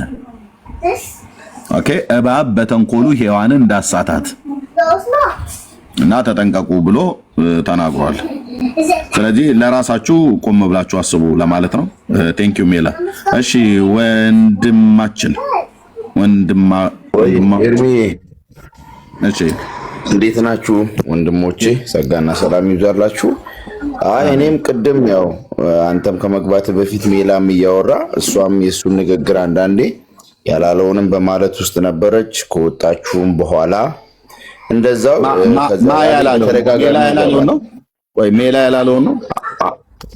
አዎ ማለቴ አንተ ራሱ ቅድም ስትናገር እሱ ያላለውን ለማስረዳት የሞከረችበት እንዳለ ሁሉ ከዛ ፊትም እንደዚሁ ሐሳቦችን ታረግ ነበርና እንደገና ከወጣችሁም በኋላ የራሳቸውን ትንተና እያስተማሩም ስለነበር ያ ልጅ ደግሞ ብዙ ጊዜ እዛም ያስተምራልና ይሄ መሰረታዊ ነገር ስለሆነ ጥንቃቄ ማድረጉ መልካም ነው። እንዳልከው ተባረክልኝ ሜላዬ፣ ገብተህ በስነ ስርዓት ስላስረዳ እግዚአብሔር ዘመንን ይባርክ። ተባረኩልኝ።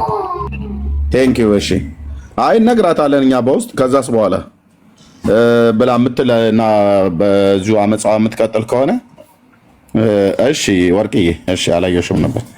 ኦኬ በዚሁ አመፃ የምትቀጥል ከሆነ የሚደርስባትን ታየዋለች ማለት ነው እንጂ እሷ የሱ ክንፍ ሆና እዚህ ሶሻል ሚዲያ ላይ መርዝ አታስረጭም። እሱ ላይ የደረሰ ዕጣ እሷ ላይ ይደርሳል ማለት ነው። እኔ ብቻ ነው የምዋጋት። ይሄንን መርዟን አትተፋም ማለት ነው። ወይ ደግሞ ማንም መርዙን አምጥቶ እንዲተፋ አንፈቅድላትም። ምክንያቱም ቀደም ስገባም የተናገረችው ነው፣ ማንም የክርስቶስ ጠበቃ አይደለም ይላሉ። እኔ ጠበቃው ነኝ ወንድሞቼ እናቶች። እሺ ኦኬ፣ ጠበቃው ነኝ እኔ። ምን ማለት ነው ጠበቃ ማለት? ኦኬ ማንም የክርስቶስ ጠበቃ አይደለም፣ ማንም ለጌታ ይሟገትለት፣ እኔ እሟገትለታለሁ። ታዲያ ለምንድን የተቀመጡ? ለምንድን ነው አገልጋይ የሆኑ? ኦኬ አባቶቻችን ሐዋርያት የስተትን ትምህርት ለቀው እኮ አልተገዙም፣ ይሟገቱ እኮ ነበር።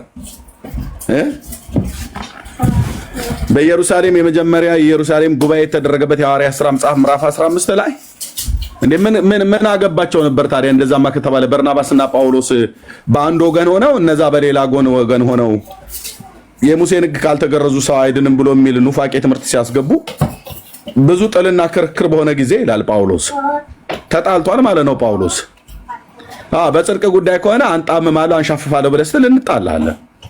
ኢየሱስ ምስክሬ እኮ ነው አልኩ። እንጣላ። እኔ የክርስቶስ ወታደሩ ነኝ፣ እኔ የክርስቶስ ጠበቃው ነኝ። የክርስቶስ አገልጋይ ነኝ። ለቤተ ክርስቲያን በቤተ ክርስቲያን በኩል የሚመጣን የትኛውንም ኑፋቄ እጄን አጣጥፌ አልቀመጥ ቁጭ አይደለም። አስቆማለሁ፣ እናስቆማለን። ኦኬ እናስቆማለን።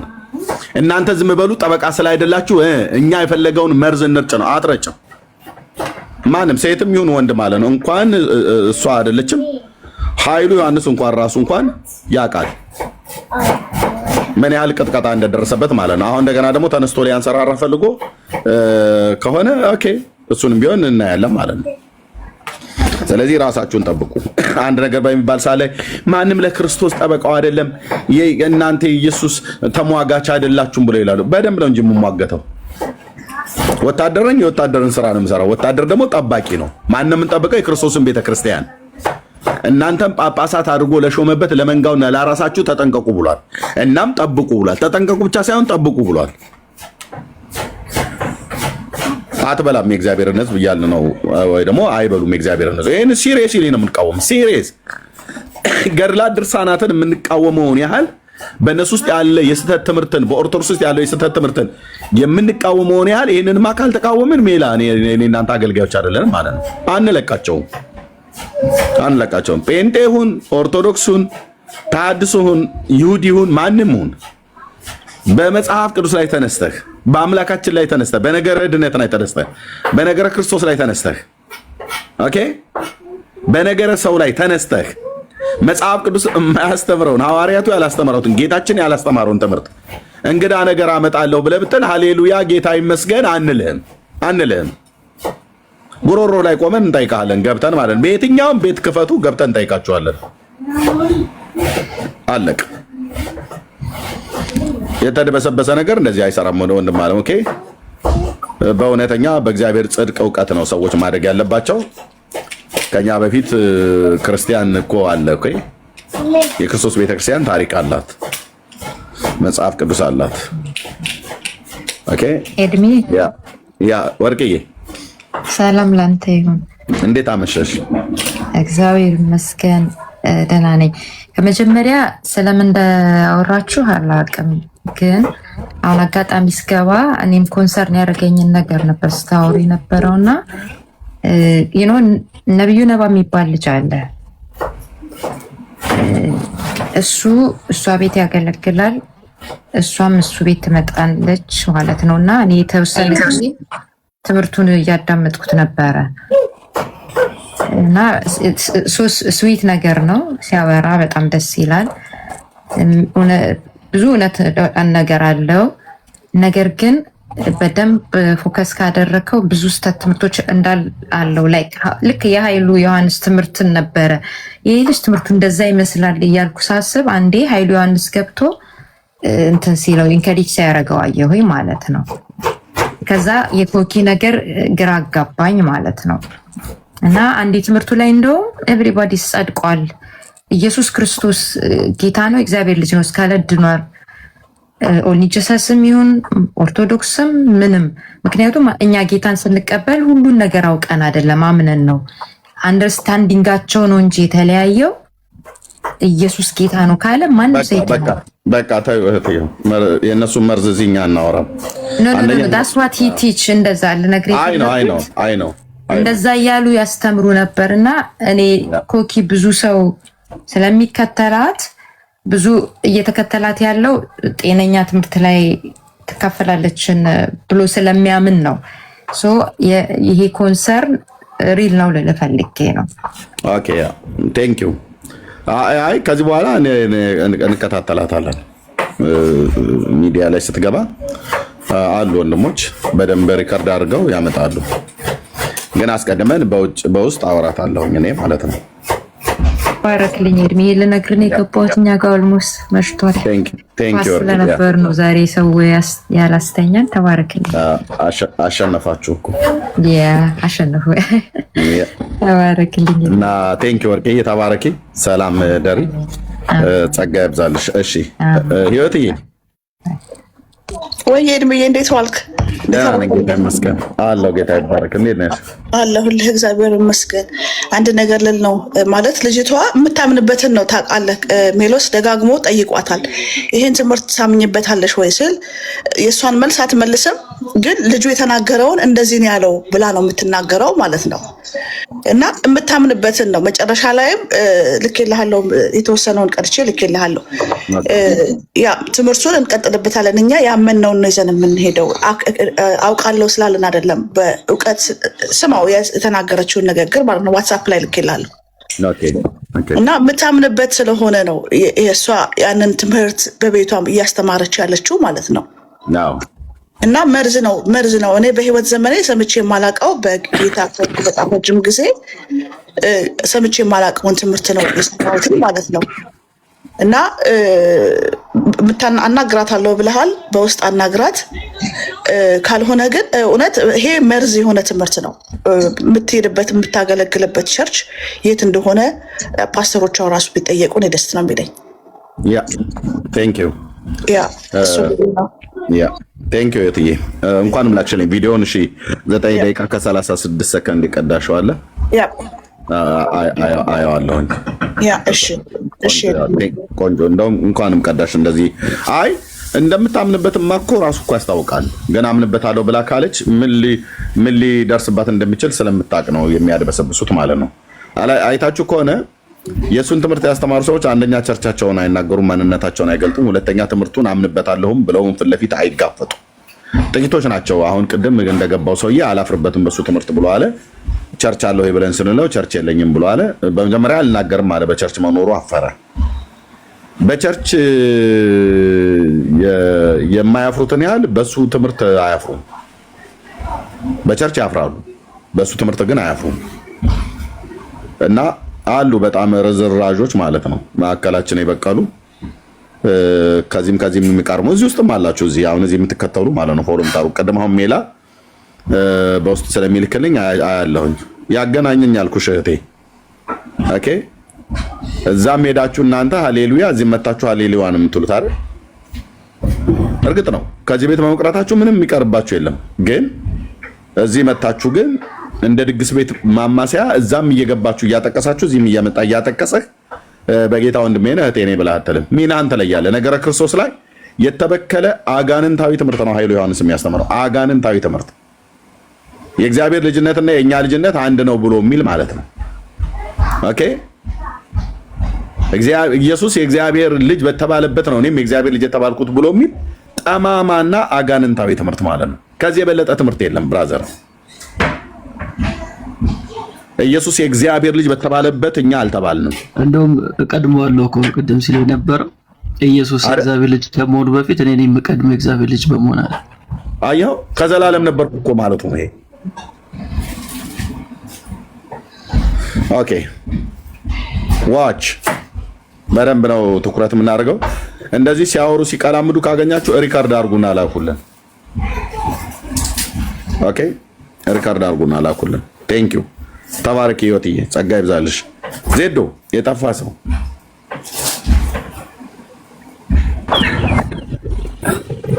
እንዴት ናችሁ? ኤርሚሻ ደህና ነን።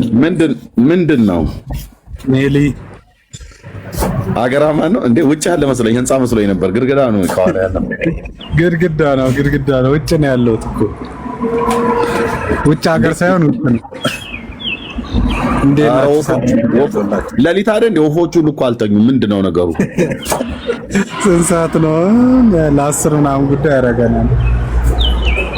ስራ ላይ ሆነን ስራ ወጥቼ ነው። ኦኬ እንዴት ነህ? አለው። እንዴት ናችሁ? ሁላችሁንም ሰላም ብያለሁ። ሰላም ልበላችሁ ብዬ ጌታ ይመስገን። በቃ ካሜራውን እንትን በለው። አንዳንድ ሰው ቦታውን እንትን እንዳይለው ብዬ ነው። እሺ ስራ ላይ ካለህ የምትለው ካለ ማለት ትችላለህ። ኤርሚ ቀጥሉ እናንተ፣ እኔ እሰማችኋለሁ። እሺ አይ እየጨረስን ነው ያለነው። ቆይ እስቲ ምንድነው ጥያቄ ያላቸው ሰው? እሺ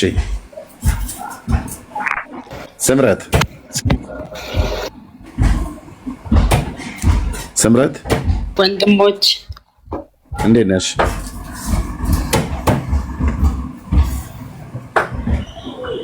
ተደብቀሻል እህቴ። አሁን አልታይም? አሁን ትታያለሽ። እሺ እንዴት ነሽ? እግዚአብሔር ይመስገን፣ ጌታ ይመስገን። እኔ አንድ ነገር ልላችሁ ነው የገባሁት ስለሱ ትምህርትና በፊት እኔ ገና አዲስ ክርስቲያን እያለሁ ዊነር ቻፕል ቸርች የሚባል ታውቃላችሁ? አዎ። እዛ ቸርች ነበርኩኝና ይሄ አሁን የዮሐንስን ትምህርት ነበር በብዛት ሲያስተምሩ የነበረው እና በጣም ኮንፊውዝ ሆኜ ነው ከዛ ቸርች የወጣሁት። እኛ ድነናል፣ ኢየሱስ ክርስቶስ ልጅ ከመሆኑ በፊት እኛ ልጅ ነን የሚለውን ትምህርት እዛ ቸርች ነው የተማርኩት ባይ ዘ ዌይ። እና እንደዚህ አይነት ነገር ነው የሚያስተምረው ዮሐንስ እና ዊነሮችም እንደዚህ አይነት ነገር አላቸው ልላችሁ ፈልጌ ነውና አመሰግናለሁ። አሁን የት ነው ያለሽው? እኔ አሁን ውጭ ነኝ ያለሁት። ነው አገሩ ሳይሆን ቤተክርስቲያን ትሄጃለሽ አይደል? ትከታተያለሽ? አዎ ቤተክርስቲያን ሄዳለሁኝ። አሁን ኢቫንጀሊካል ቸርች ነው የምሄደው። ኦኬ። አሜሪካ ነው ያለሽው? አዎ እነ ዳኒ ጋር ነኝ ያለሁት። ዳኒ ማለት ፓስተር ዳንኤል ኦሃዮ ታውቀዋለህ ብዬ አስባለሁ። ማን ነው ዳንኤል? ፓስተር ዳንኤል የሚባል ኦሃዮ ላይ ነው ያለነው እና ትልቅ ቸርች በቃ እሱ ነው ኢትዮጵያን ኢቫንጀሊካል ቸርች ያለው። ኦኬ። ያው ጤናማ ቸርች ነው ማለት ነው። አዎ ጤናማ ቸርች ነው እና እኔ ኢትዮጵያ ባለው ሰዓት እዛ ዊነር እያለ የሚገርም ጓደኞቼ ግማሾቹ ሁሉ ሰልመዋል ከዛ ቸርች ወተን ማለት ነው ከወጣ ነው ውስጥ ቢኮዝ በጣም ነበር የሆነ ኮንፊውዝ የሚፈጥሩት እና ግራም ያጋባ ትምህርት ነበር። እኔ ኦርቶዶክስ ውስጥ ነው ያደኩት። ብዙ የኦርቶዶክስ ትምህርት አውቃለሁኝ። አገልጋይ ነበርኩና ግን ጌታን ያገኘሁት መጀመሪያ ዩኒቨርሲቲ ያለው አማኑኤል ቸርች ነው። ከዛ ወተን ነው ዊነር የገባ ነው። ኦኬ። እንዲህ በዩኒቨርሲቲ ውስጥ መተው ነው የወሰዱን እና የሚያስተምሩት ትምህርት አሁን ዮሐንስ የሚያስተምረው ጋር በጣም ነው የሚመሳሰለው። እኛ ልጅ ነበረን እሱ ልጅ ሳይሆን በፊት የሚለውን ትምህርት እዛው ነው የተማርኩት እና እንደዚህ አይነት ነገር አላቸው ዊነሮችም ልላችሁ ፈልጌ ነው። ኢየሱስ የእግዚአብሔር ልጅ ተብሎ ሳይጠራ በፊት ኃይሉ ዮሐንስ የእግዚአብሔር ልጅ ተብሎ እየተጠራለሁ እያለ ነበር የሚያስተምረው። አዎ ዊነሮችም እንደዛ ነበር፣ እንደዛ ነው የሚሉት። እኔ በስነ ስርዓት ተምሬያለሁ። የሚገርምህ እነሱ ጋር የባይብል ስተዲያቸውን ሁሉ ተምሬያለሁ። 1 ዓመት ተመርቄያለሁኝ እና በጣም ኮንፊውዝ በቃ በጣም የሆነ አዲስ ነገር ነውና ለዛ ጥዬ ወጣሁኝ ማለት ነው። ኦሃዮ አሁን ያለሽበት የቸርቹ ስም ማን ነው ይባላል? ፓስተርሽ ዳንኤል ነው። ጥኔል ኢቫንጀሊካል ቸርች ጥኔል ኢቫንጀሊካል ቸርች። ኦኬ። እሺ። አሜሪካ ያሉ ሰዎች እየጠየቁ ስለሆነ እሺ። ጥኔል ኢቫንጀሊካል ቸርች። ኦኬ። አሁን ያለሁት እዛ ነው። እነዛ ይሄን ትምህርት ይማሩ የነበሩ ጓደኞችሽ ወደ እስልምና ሃይማኖት ገቡ?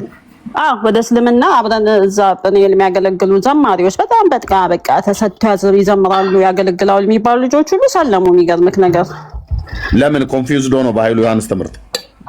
በጣም ኮንፊውዝ ነው። በቃ ይሄ ዊነር ራሱ በጣም ብዙ ሰው ሰበሰበ ከየቸርቹ ምናምንና እኛ ያለንበት አካባቢ ኢትዮጵያ በነበርኩበት ሰዓት በቃ የሆነ የሚያስተምሩት ትምህርት እኔ እንጃ በጣም ብዙ ነገር አለበት እና በዛ የተነሳ ነው ጥያቄ የፈጠረብኝና ወጣውኝ ከዛ ቸርች ኢትዮጵያ ያለው ማለት ነው።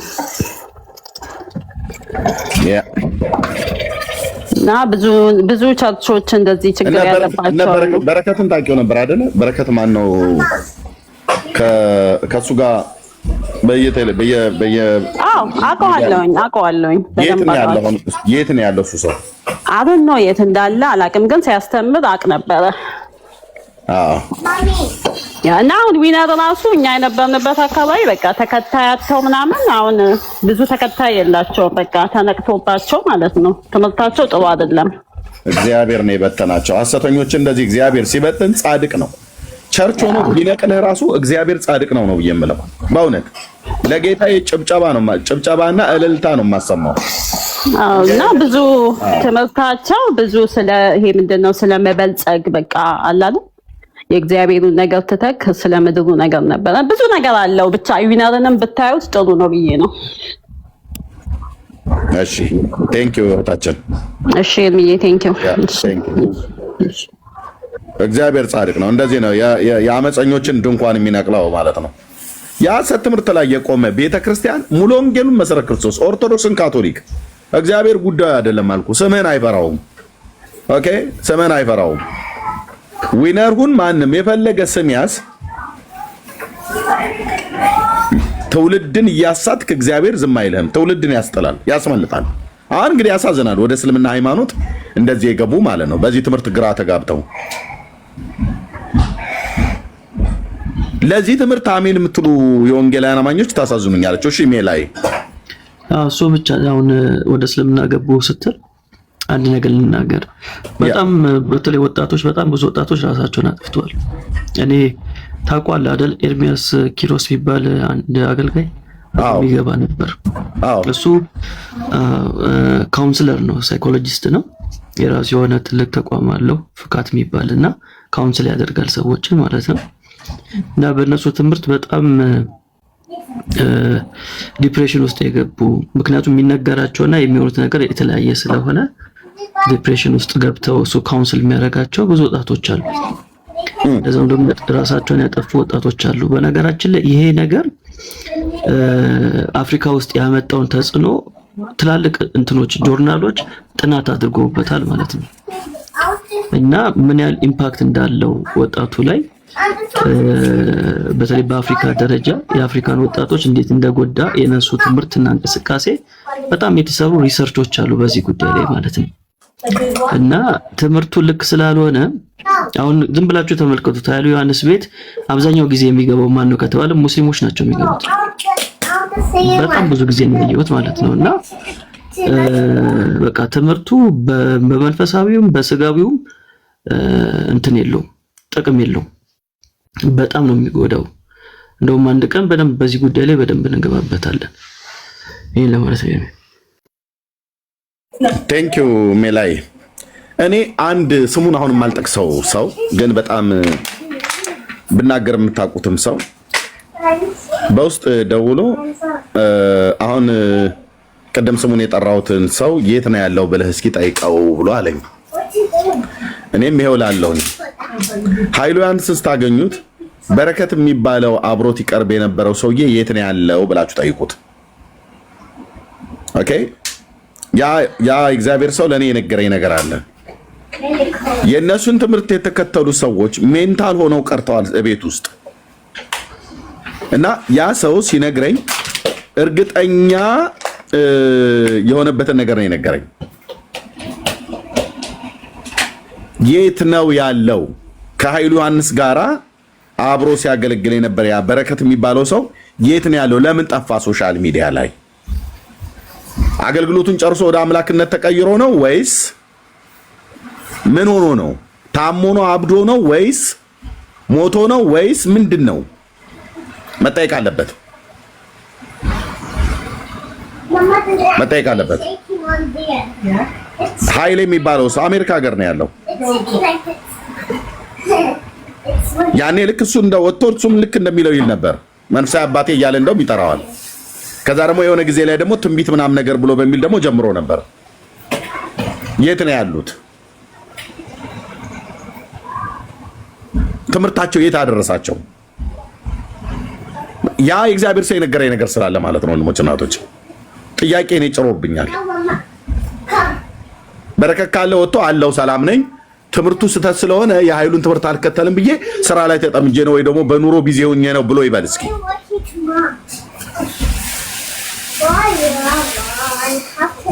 ስትገቡ የምትገቡ ሰዎች ማለት ነው ጠይቁት እስኪ የት ነው ያሉት?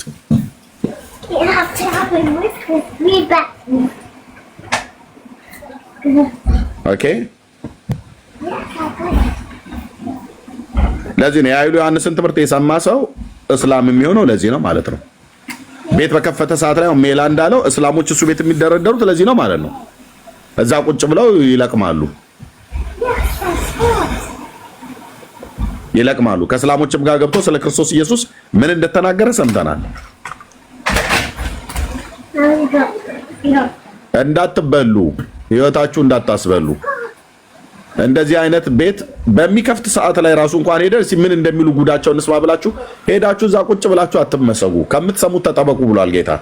እንዴት እንደምትሰሙ ተጠበቁ ብሏል። ኦኬ ልብ በሉ ባይዘው በትምህርት ጉዳይ ነው ጌታ የተናገረው።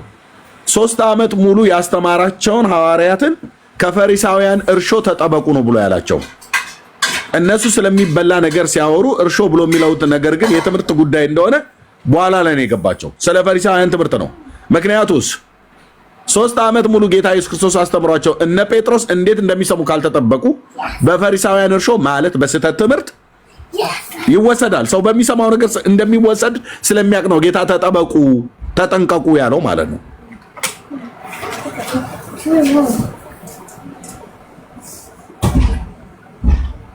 ተጠንቀቁ፣ ተጠበቁ ብሎ ያለው ባይዘው ሜላ ቅድም ስለገባ ነው 500 እና 600 ሰው የገባላቸው። እንደነኛ አይነት ቦታ ላይ እንደውም ሰዎቹን ይዘን መሄድ የለብንም። የማውራት አቅሙ ካላቸው እዚሁኛ ቤት እንጠራቸዋለን። እና ይሄ ነው መጨረሻው። እሺ ጉድ ሞርኒንግ፣ እንዴት ነህ ብራዘር? አሎ ሰላም ብያለሁ ሁላችሁንም። ኤርሚ ደህና ነህ? ምን ላይ ነው የላክልኝ? ዋትስአፕን ቁጥር ታውቀዋለህ እንዴ? አይ እዚህ አካውንት ላይ ነው የላኩልህ። ኖ በውስጥ ዋትስአፕ ልክልሃለሁ። እዚህኛው ላይ ስዘጋ ካልሆነ በስተቀር አላገኘውም እኮ። ይሄ ሙስሊሞቹ በደንብ የሚከተሉበትን ምክንያት በደንብ ይሄ ቪዲዮ ይገልጸዋል። አጭር ቪዲዮ ነው ግን በቃ ቀጥታ የእነሱን አላህ እየጠራ ነው የሚናገረው። የት ነው ያለው ብራዘር? አንተ አሜሪካ ነው አይደል? ኖ አይ እኔ ወደ ሌላ ቦታ ነው። እሺ ችግር የለም።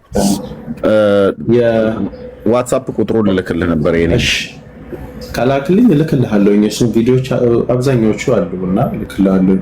ከሱ ውጭ አሁን ላልከው ደግሞ የኮኪ ጉዳይ ብዙ ሰው እኔን ጨምሮ እኔ ብዙ ጊዜ አያታለሁ፣ እመለከታታለሁ እና ባለፈው የተነሳውን አንድ ወንድም ያሁን የተናገረው ከታች ኮሜንት ስንጽፍ ነበረ ተመሳሳይ ነን፣ እንደውም ከሱ ቀድመን ከኢየሱስ ክርስቶስ ቀድመን ሲል ሚውት ተደረገልን ለመጀመሪያ ጊዜና ይሄ ነገር ብዬ ተጠራጥሬ ጥያቄ ፈጥሮብኛል። የተመሳሳይ ነገር እንደዛ መናገሩ እንደዚህ አይነት ሰዎች አሁን አይታችሁ ከሆነ ቀጥታ ግልጽ አይናገሩም። አንድ ሴትም ቅርብ ጊዜ ነው ራሷን ግልጽ አድርጋ እኔና ኢየሱስ ክርስቶስ አንድ ነን ያለችው። 100 ምናምን ፎሎወር ያላት 100 ሺህ ምናምን ፎሎወር ያላት ስሟን ረስቻት ነው። ግን ኮኪ በብዛት የምናውቃት ከነ ፓስተር ዴቭ ጋር እዛ ቸርች እንደምታገለግልም አውቃለሁ በዝማሬ። ያንን ነገር እሱን አንተ ጠይቃለሁ ያልከውን በደንብ ጠይቅና መናገሩ አሪፍ ነው። ብዙ እህቶች አሉ ብዙ እዚህ አንተ ቤት የምናውቃቸው። አዎ ሰብለ ትክክል። እና ያንን ነገር ካደረክ በኋላ እንደዚህ መናገሩ ግልጽ ማድረጉ በጣም አሪፍ ነው። ሜላ ዛሬ መግባቱ በጣም ብዙ ሰዎችን አንቀቷል ብዬ አስባለሁ። ብዙ ሰዎችም እንዲጠይቁ አድርጓል። የዛኔ ኮሜንት ላይ በተደጋጋሚ ስንጽፍ ስለነበረ ስላየሁኝ አብዛኞቻችን ሚውት ተደርገናል። አንዳንድ ሰዎች ቢገቡ ይናገራሉ በእርግጠኝነት እዚህ ውስጥ ያሉ ልጆች ይገርማል። እና የኃይሉ ቪዲዮዎች በጣም ብዙ አሉ። ቀጥታ ሙስሊሞችን ሜንሽን የሚያደርግበት እኔና አላህ ብሎ ነው የሚጠራው። ለእግዚአብሔር አላህና እግዚአብሔር እያለ ነው ተመሳሳይ አድርጎ የሚጠራው። ዊነር ደግሞ የተባለው ደግሞ ዊነር በጣም የተስፋፋ ነው። ኤርሚ ቀላል አይደለም። ብዙ ቦታ ነው ቸርች ያላቸው። ገርጂ ላይ ትልቁ የቸርቹ ዋና እንትን አለ መስሪያ ቤት ቢሾፕ ዴቪድ ኦየዴፖ የሚባሉ ናይጄሪያ ላይ ያሉ አንድ ትልቅ ቤተክርስቲያን ያላቸው ቼክ ብታረግ አሁንም ዩቲዩብ ላይ ያመጣል። ለናይጄሪያ ነው እሱ ነው አይደል? ዊነርን የተከለው በጣም ብዙ ቦታ አላቸው። ብዙ ከመቶ ምናምን አጥቢያዎች በላይ አለው ኢትዮጵያ ላይ የተለያዩ ሀገሮች ሐረርን ጨምሮ ድሬዳዋ ላይ፣ አዲስ አበባ ላይ ከ12 ከ13 ቦታዎች በላይ አለው። ያ ኦኬ። እንግዲህ ለህዝቡ እንናገራለን። እኛ የምንናገረውን እንናገራለን፣ በማስረጃ ላይ ተደገፈን እንናገራለን፣ እንደ እግዚአብሔር ቃል እንናገራለን። ሰው ሰምቶ ማገናዘብ እና ከስተት ራሱን መጠበቅ መብቱ ነው። ካልሆነስ በቃ በስተት ትምህርት ነፍሳችሁን አስወግታችሁ ፍጻሜያችሁ ግን እንደሚበላሽባችሁ አስረግጠን እነግራችኋለን። መጽሐፍ ነግሮናል። ኦኬ፣ መጽሐፉ ነግሮናል። ሐዋርያቱ ነግረውናል።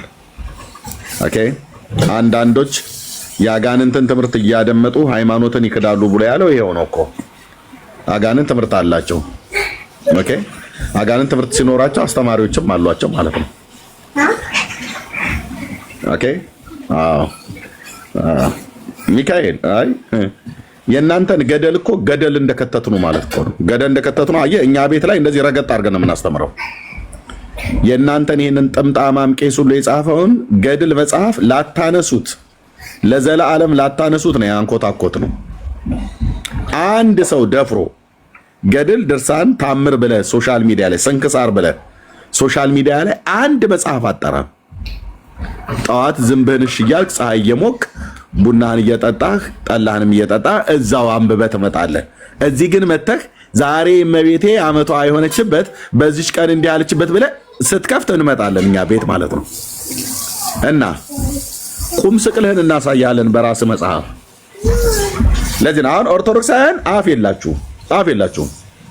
ኦኬ ሜላ በደንብ አድርጎ ይጠበጥብሃል። ሲደክም ለእኔ ያቀብለኛል፣ እኔ ጠበጥብሃለሁ፣ ለብሩክ እንሰጠዋለን፣ ብሩክ ይጠበጥብሃል፣ ለዳኒ ሰጠዋለሁ፣ ዳኒ ይጠበጥብሃል፣ ለቴዳ ሰጠዋለን።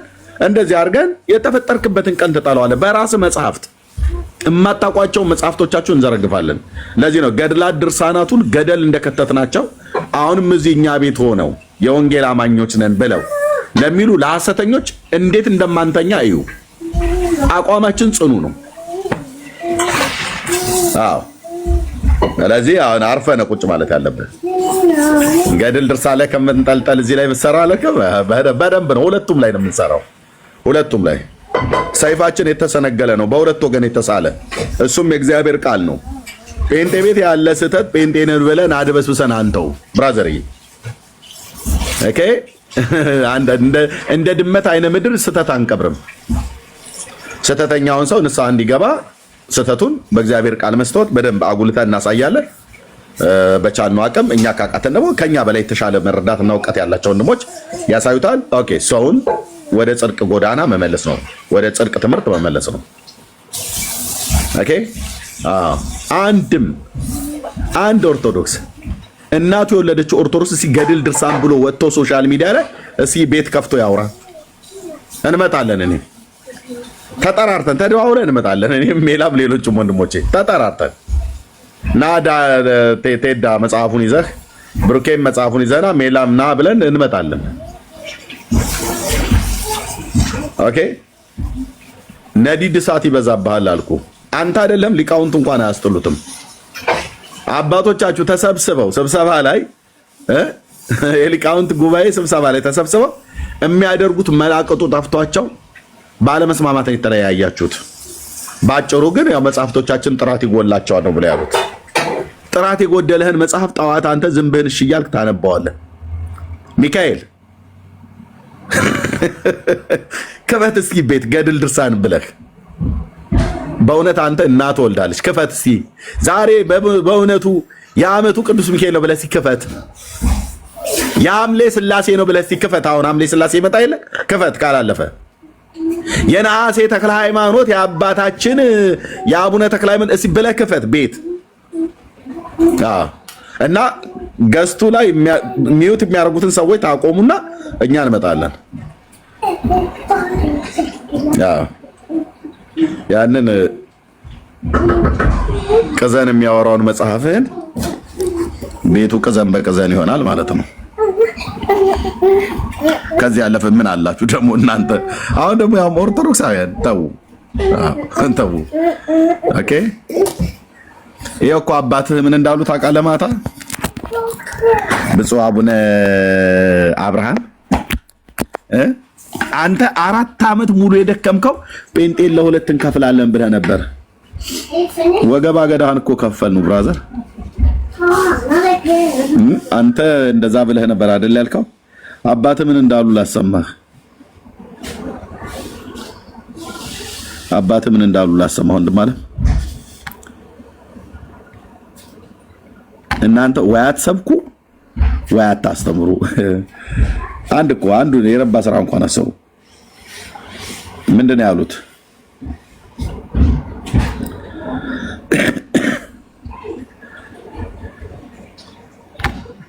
ትእዛዝ ስንሰማ ውሩ ወመሃሩ ካለ በኋላ ምንድን ነው ያለን?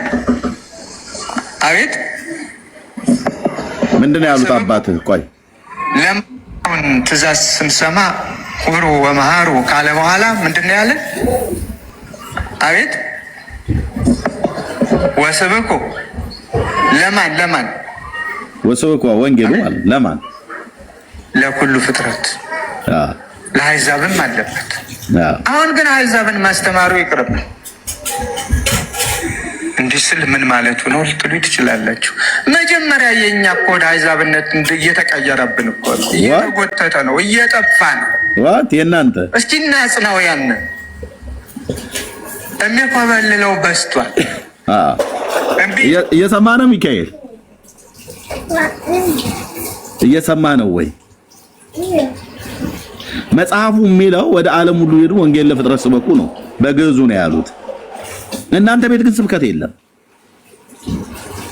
የለም። ስብከቱ ስለ እግዚአብሔር ስለ ኢየሱስ ክርስቶስ ወንጌል አይደለም። ብፁዕ አቡነ አብርሃም ናቸው ያሉት። አባትህ ሰበኩ ወዴት ሄዱባችሁ? ያለው የኛ ኦርቶዶክሳውያንን መቼም ይሄው መሰረት እየተናደ ራስን መገምገም ሁሌም ያለ ነው። የጴንጤ መሰረት አልተናደም ብራዘር። ከጴንጤ ግን 100% እንሻላለን። የጴንጤ መሰረት አልተናደም። የእናንተ ህዝብ ነው እንደ ጉድ ወደ አሕዛብ እየፈለሰ ያለው፣ ወደ ሙስሊም እየሄደ ያለው። ያው አባትህ ናቸው ያሉት። አድምጠኝ። መጀመሪያም ከኛ ጋር አልነበሩም በሚለው ነው። እሰጣለሁ፣ ታወራለህ። የኔ ፓስተር መጋቢ ጻድቁ አብዶ የሚሆን ካውንስሉ ወጥቶ እባካችሁ ፓስተሮቻችን፣ ወገኖቻችን ህዝባችን ወደ ሙስሊም ወደ አሕዛብ ኮንቨርት እያደረገ ነውና መሰረታችን እየተናጋ ነውና እባካችሁ ወንጌል ስበኩ አላሉም አይሉም። ለምን? አሁን እዩ ጩፋ የሚመራው ህዝብ ድኗል። ብራዘር ወዳጅ እዩ ጩፋ የሚመራው እነዚህ ሐሰተኛ ነቢያት የሚመራው ህዝብ ድኗል ወይ ልትለኝ ነው ወይ? የተጠየቀውና የአባትህን መልስ እዚህ ቆይ ሉትራን በአንተ አስተምሮ ሉትራን ድናለች። ባለፈው ምን ስትላት ነበረ? ወዳጄ በልጅነቱ የተጠመቀ አልዳነም ስትላት ነበር። የተጠየቀው እዚህ አባቱ ይሄ ሰልፍ ክሪቲክስ ይባላል። መሰረት ተናግቷል። እዚህ መሰረት ተናግቷል። ትክክለኛ ነገር ነው። ወደ ወንጌል እንመለስ ነው። ትክክለኛ ዛሬ የዋልክበትን ውሎ አትመለከትም እንዴ? እኔ ከኢየሱስ እኩል ልጅ ነኝ እያለች እኛ እንደዚህ ነን። እኛ እኮ እንደዚህ ነን። አንተ በውስጥ ጉራ ብቻ ነው የሞላው። እኛ ግን ራሳችንን እያየን ክሪቲክስ እናደርጋለን። አንተ ግን ጉራ ብቻ ነው የሞላው። ታውቀኛለህ። 3 ጊዜ ውይይት አድርገን አይቀጡ ቅጣት እንደቀጣሁ ማለት ነው። እሱን አራተኛ ይደገም ብለካል። እሱ ሰሚዝረድ አሁን ግባ አራተኛ ብለካል። ከአሁን ግባ አሁን ማለት አንተ ሉትራን ድናለች ወይ ነው? ሉትራን ድናለች ወይ? አንተ እኩል አታውራ ብናወራ ማለት ነው። 3 ጊዜ አይቀጡ ቅጣት እንደቀጣሁ ታውቃለህ። አራተኛ ከፈለክ አሁን ልናወራ እንችላለን። ግን እኔ የምነግርህ ይኸው አባትህ መሰረቱ ተንዷል። ህዝባችን ወደ አሕዛብ ኮንቨርት እያደረገ ነው። ቋድ መጣኝ ኮንቨርት እያደረገ ነው ብለውሃል። ያንተ እኮ ኦጂ ወሰደው እኮ ዶክተር ተስፋዬ ወበሌ በሳምንት 5000 ሰው ወደ ኦጂ እየሄደ ነው ብለው መሰከሩ እኮ ዶክተር ተስፋዬ ወበሌ። አንተ መጀመሪያ ስለ አባት መልስ። እኛ ደቡብ ላይ ጴንጤ አንድ ጴንጤ ቀርቷል እንዴ? በሙሉ ተወረሰብህ እኮ አንድ ጴንጤ እንደ ተዋጣ ይዛታ ተጠፋህ እኮ ሚካኤል። ታዲያ እናንተ ዜዶ ለምን ወጣ? ኦጄ ላይ ነው የሚሰራው። ለምን አይመሰክርም እሱ? ኦጄ ልየከሯል የሚነጥቀው እየተደማመጥን እናውራ እኮ ነው የምልህ እኔ እንጂ አታውራ። ምንም ችግር የለም እየተደማመጥን ነው። ግን እሺ እየተደማመጥን ተቀልልሃለሁ። ከየት አምጥተህ ነው ስላሴ ጥፍርሃለሁ ብለህ ያልከው አንተ? እኮ ነው እኮ ልጠይቅ። አንተ በመጽሐፍ ቅዱስ ላይ ከየት ነው ያመጣኸው? አንተ እግዚአብሔር ክንድ የለውም የሚለውን ትምህርት ነው ያመጣኸው። ለምንድን ማታደምጠው እኮ? እሺ እዚህ ላይ እንከራከር። መጽሐፉ ይላል አድምጠህ ህዝቡ እንዲሰማ መጽሐፉ እግዚአብሔር አይኖች አሉት ይላል። አንተ ከየት አምጥተህ የለውም ማለት እስካሁን እኮ እያወራ ነው። እኔ እንኳን በቤቴ እንዳላወራ እየከለከልከኝ እባክህ ነው የምልህ። ተደማመጥ። ኦኬ ነገረ ስላሴ ላይ ማለት ነው። በእናንተ ስለ አካላት እናውራ እኮ። ታዲያ ስለ አካላት ነው የምታወራው? እሺ ጥሩ። ኦኬ ስላሴ በአካል ስንት ናቸው? በአካል 3 ናቸው። ኦኬ አንተ ስላሴ በአካል ስንት ናቸው? የተጠየቀው ነው መልስ። በአካል ስንት ናቸው ስላሴ? የተጠየቀውን መልስ። እኔ መለስኩ። አንተም ጠይቃለህ፣ ጠይቀኛለህ። አልጨረስኩም ብራዘር። እኮ ጠይቀሃለሁ። ጠይቀኛ። አንድ ጥያቄ ጠይቀኛለህ፣ መልሳለሁ። ኖ እንደዛ ፌር አይደለም። በኋላ ልታስወርዳኝ ነው። አይቻልም። እኔ አላስወርድህም። ለምን አስወርድሃለሁ? እንስማማ በዚህ። አንድ ጥያቄ ጠይቀኛለህ፣ አንድ ጥያቄ ጠይቀሃለሁ። እባክህ ጫጫታ አታድርግ። የአባቶች አምላክ ምስክር ነው። ማንም ሰው ያስወርድህ። በጣም ጥሩ። እሺ አንድ ጥያቄ ጠይቀሃለሁ፣ አንድ ጥያቄ ጠይቀኛለህ። በዚህ እንስማማ። ስላሴ በአካል 3 ናቸው ብለህ ብራዘር እየጠየቁ ነው። በአካል 3 ናቸው ብለኸኛል። ቴንክ ዩ። ኦኬ አካልን በእናንተ ቤተክርስቲያን ውስጥ የምትረዱት ምንድን ነው? እሱ የአካል የስላሴ አካል የሚዳሰስ የሚጨበጥ የሚደማ ግዘፍ አካል ነው ወይስ መንፈሳዊ አካል ነው? እኛ ጋር ስለ አካል ስናወራ ስለ ረቂቅ መንፈሳዊ አካልም አይደለም፣ ስለ የሚጨበጥ ስለሚዳሰስ አካልም አይደለም፣ እንደ መላእክት ያለ አካልም አይደለም። አካል ብለን ስናወራ እኛ ጋር እኔ ባይነት ነው። እኔ አሁን ጠይቀሃለሁ። አሁን ደግሞ በተራይ ጠይቀሃለሁ። በተራይ ጠይቀሃለሁ፣ መልሻለሁ። አንተ ዲቫይን ሲምፕሊሲቲ ምን ማለት ነው? ንገረኝ። ዲቫይን ሲምፕሊሲቲ ምን ማለት ነው? ንገረኝ። ገና 1 ደቂቃ ሳልጠይቅህ ዋይ ዋይ አትበል።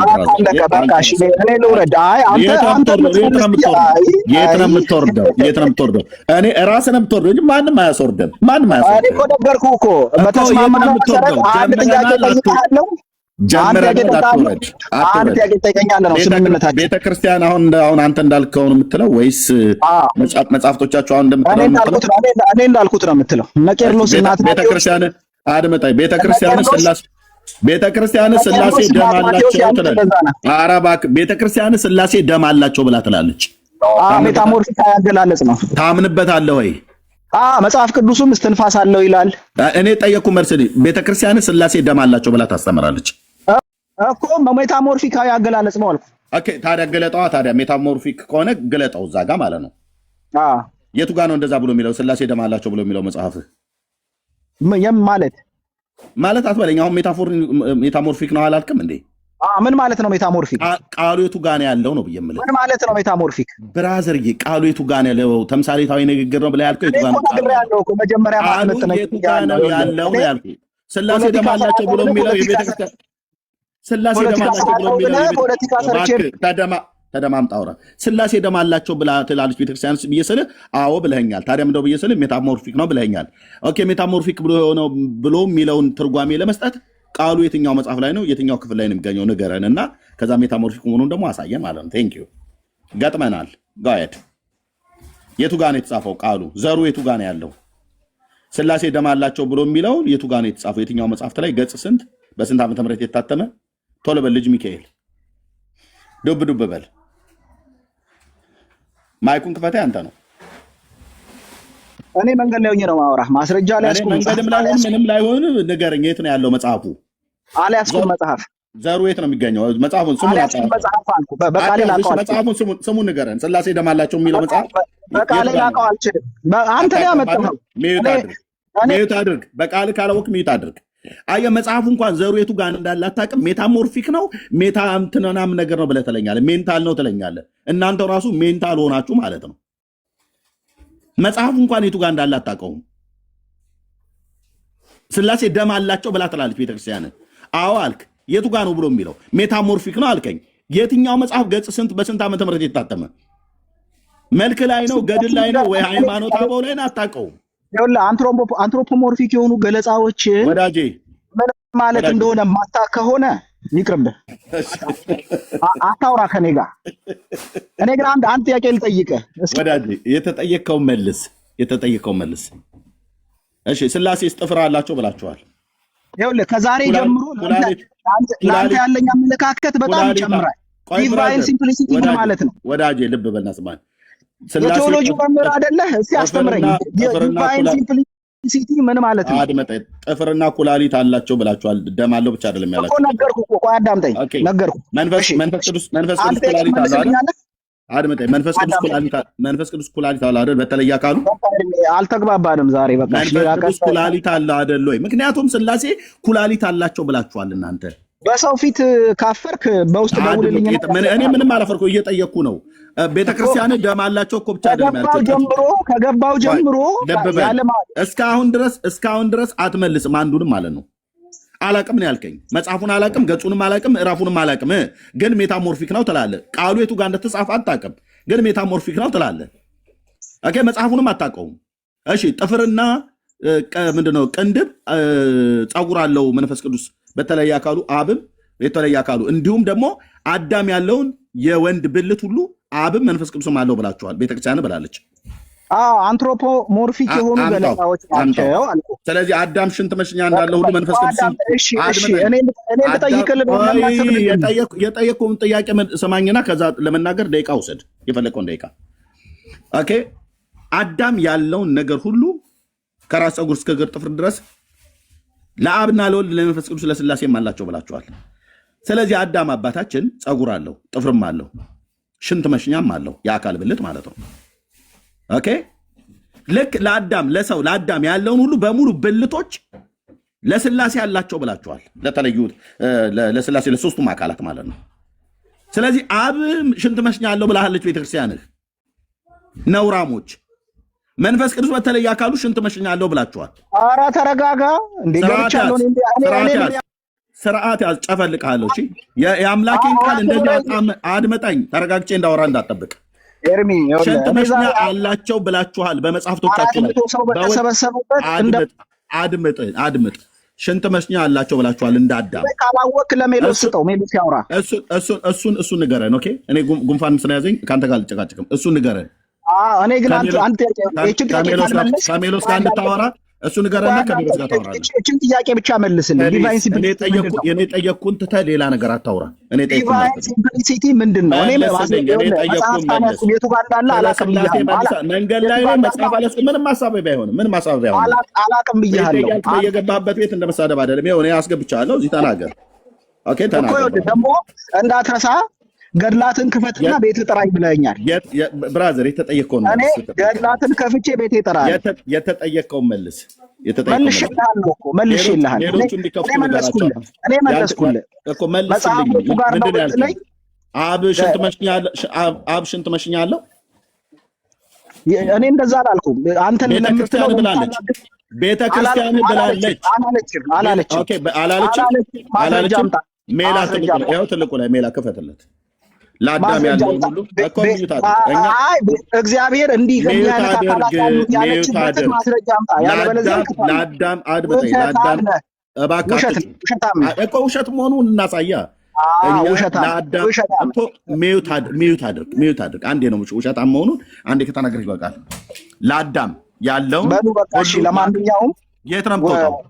300 ሰዎች ዲቫይድ የት ነው የምትወጣው? ሜላ ክፈትለት። ሃይማኖት አበው ላይ ኖ ስቶፕ። መልካ ስላሴ ያንብታ ትርጓሜ ሁሉ ይከፈትላል። ለአዳም ያለው በሙሉ ለስላሴ ያለው ብላችኋል። ከራስ ፀጉር እስከ እግር ጥፍር ድረስ 16 ጊዜ አትጩ። ተይዛል። ወጥመድ ውስጥ ገብተሃል። ተይዛል። እስኪ የሚያድንህን ሊቃ እናያለን። አብ የሽንት መሽኛ ያለው ብላችኋል። ሚዩት አድርግ። ከዛ መጽሐፉ ይታይና መጽሐፉ ይታይ። የት ነው እሺ የምትለው? መጽሐፉ ይታይ። አትጩ። መንፈስ ቅዱስ ሽንት መሽኛ ያለው ብላለች ቤተክርስቲያን። ስቶፕ እኮ ነው ብዬ የምልህ። ውሸታም ነህ አይልም። ይኸው መጽሐፉ ሚዩት አድርግ። ይኸው መጽሐፉ አንበብለት ሜላ። ከዛ ታወራለህ እኮ ታወራለህ። መጽሐፉ ይነበብ ፕሊዝ። ጋይድ ከሜላ ጋር አውራ። ያው መጽሐፉ እኔ ቆፍጠን ብለህ ገብቼ ናውራኝ። መጽሐፉ እኮ መጣልህ። ቀጥል። አውራው። እሺ ለእግዚአብሔር አይኖች ጆሮች ተመልከቱ። እንግዲህ ብልት አለው ብለው ሊያሳዩን ነው። እስቲ እንየው።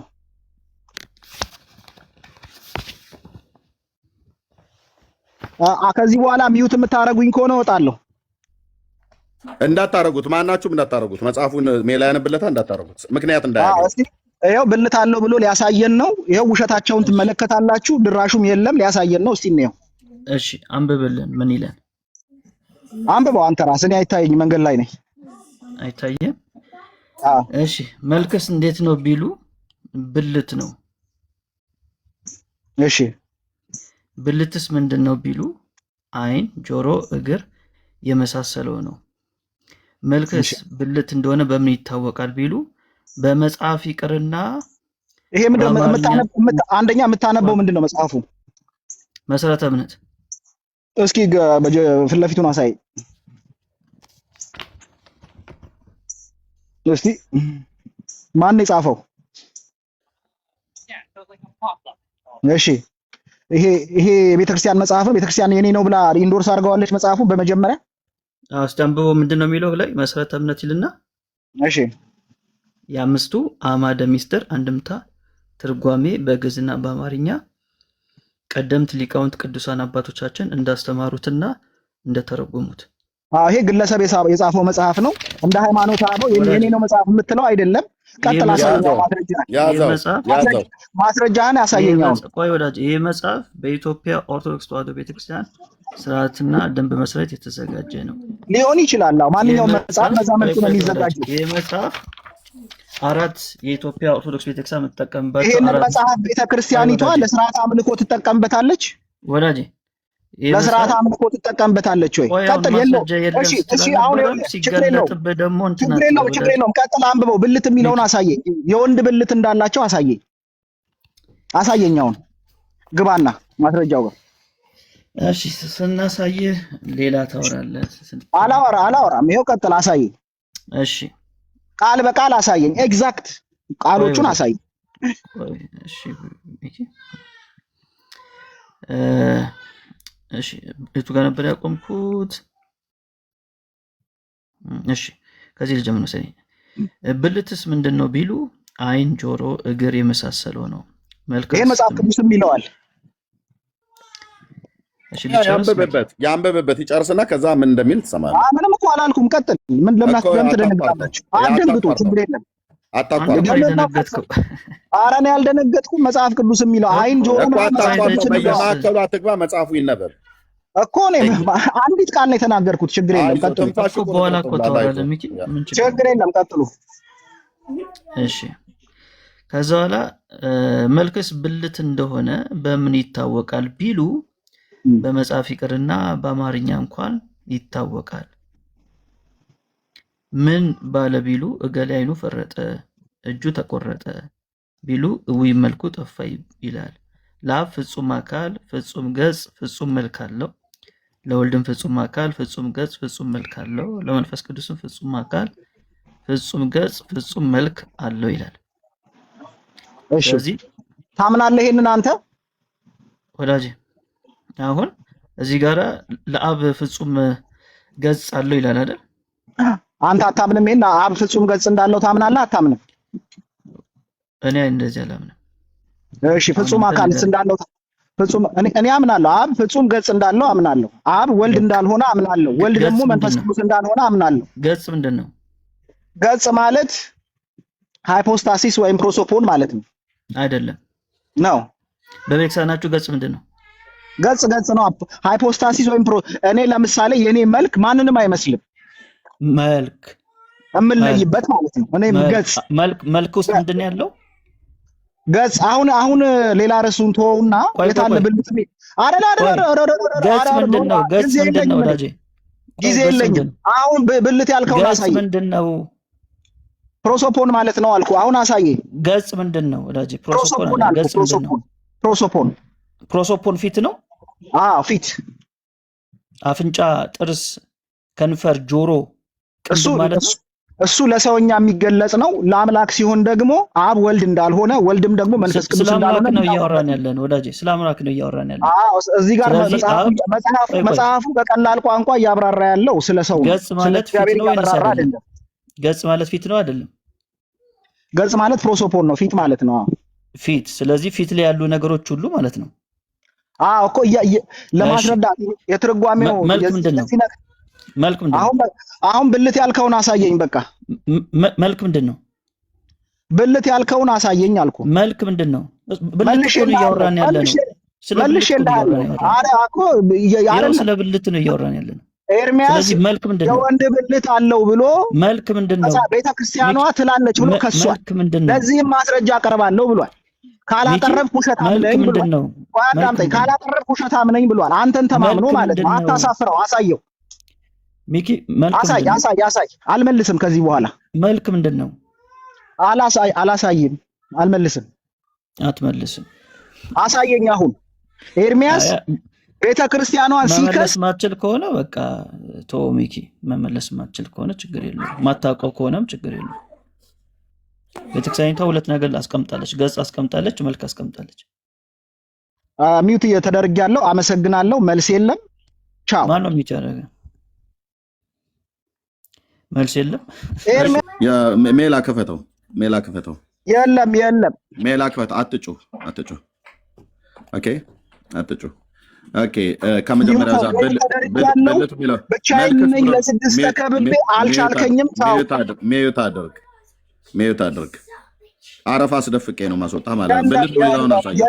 ሚውት አድርግ፣ ሚውት አድርግ። ብልት የሚለውን አሳየው። ጽሁፉን ስክሪፕቶን አስቀምጥለት። አይኑ ስለማያይ በስክሪፕቶ አስቀምጥለት። አዎ ያው ብልት ማለት ነው ወገን። ሾሽ ብልት ያው ስክሪፕቶ የተቀመጠበት ጋር እታች ወረድ። አሁን እሱን ከዛ ከቤተሰቦች ጋር ዛት አውራ። ያው ብልት የሚል ማለት ነው። ኦኬ። መልክስ እንዴት ነው ቢሉ ብልት ምንድን ነው ያለው? ብልት ነው አሉ። ያው 4 ነጥብ። ስለዚህ በአዳም ያለ የአካል ብልት ከራስ ፀጉር እስከ እግር ጥፍር ድረስ አለው ብላችሁ ያላችሁት የእናንተ ስላሴ ብልት አለው ብለህ ትላለህ ማለት ነው። በአካል ብልት ውስጥ ምንድን ነው ያለው? አዳም ሽንት መሽኛውም ጭምር አለ።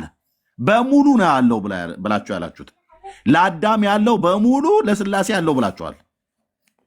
በዚህም የአሕዛብ መሳቂያ ሆናችኋል።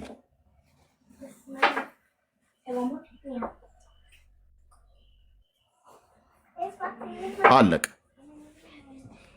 አንድ ኦርቶዶክስ አትለፋለፍም። በራስ መጽሐፍት አባቶች በጻፉት መጽሐፍ ማለት ነው። ሜላይ መቀጠል ትችላለህ። ቴንክ ዩ። እሺ፣ ስለዚህ እሱ ያላወቀውን ልንገራችሁ ምን እንደሆነ ማለት ነው። እዚህ ጋር ገጽ ማለት ከአንገት በላይ ያለው ነገር ነው። ጆሮ፣ አፍንጫ፣ ከንፈር፣ ጥርስ ምናምን የምትሏቸው ነገሮች፣ ፀጉር የምትላቸው ነገር ሁሉ እዚህ ውስጥ ይገባል ማለት ነው። ገጽ ላይ ፍጹም መልክ አላቸው ደግሞ ሲባል እያንዳንዱ ክፍል ማለት ነው። እያንዳንዱ ክፍል እጅ፣ እግር ምናምን ሁሉ ነገርን ያጠቃልላል። ስለዚህ አካል ሲባል ገጹም መልኩም አንድ ላይ ሆኖ ነው። ለዛ ነው መልክ እንዴት ነው ቢሉ ብልት ማለት ነው ይላል። ከዛ ብልት ራሱ ምን ማለት ነው ከተባለ አይደለም በመጽሐፍ በቋንቋ ራሱ በአማርኛ እንኳን የታወቀ ነው ይላል። ምንም ማብራሪያ ያስፈልገውም ነው የሚለው። በአማርኛ እንኳን ይታወቃል ነው የሚለውና ለአዳም እግዚአብሔር ሁሉ ነገሮች አሉት፣ የቀረው ነገር የለም። ሃይማኖተ አበው ላይም ለእግዚአብሔር አይኖች፣ ጆሮዎች እንዳሉት መጽሐፍት የተናገሩትን የቀሩትን ይሄኛው ምንድነው ነው? አይን አለው፣ ጆሮ አለው፣ መጽሐፍት የተናገሩ የቀሩትም እንዳሉት ይላል። ምንድነው የቀሩት የተባሉት? ስለ እግዚአብሔር የተነገረ ሁሉ የታመነ እውነተኛ እንደሆነ እናምናለን። ስለዚህ እያንዳንዱ ነገር አለው ማለት ነው። እያንዳንዱ ክፍል በክፍል ነው የምታምኑት። ደግሞ ዲቫይን ሲምፕሊሲቲ ትላለህ መተህ። ዲቫይን ሲምፕሊሲቲ የኦርቶዶክስ ቤተክርስቲያን ሊቃውንቶች ይቃወሙታል። ዲቫይን ሲምፕሊሲቲ የሚቀበሉትም እንዳሉ የሚቃወሙትም አሉ።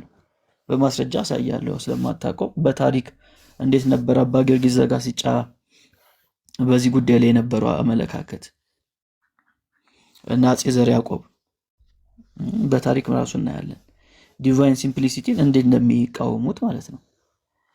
ብዙ አሉ ሊቃውንቶች ዲቫይን ሲምፕሊሲቲን የሚጸየፉት የኢትዮጵያ ሊቃውንቶች ማለት ነው።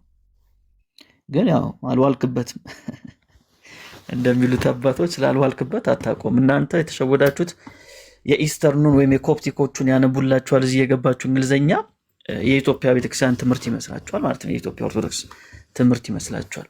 ግን የኢትዮጵያ ኦርቶዶክስ ቤተክርስቲያን በዋናነት እንደዚህ ብላ አታስተምርም። እንደዛ የሚናገሩ አንዳንድ ሊቃውንቶችን ቢኖሩ ግን አብዛኛው ትምህርቶቿ ምን ላይ ነው የሚያተኩረው?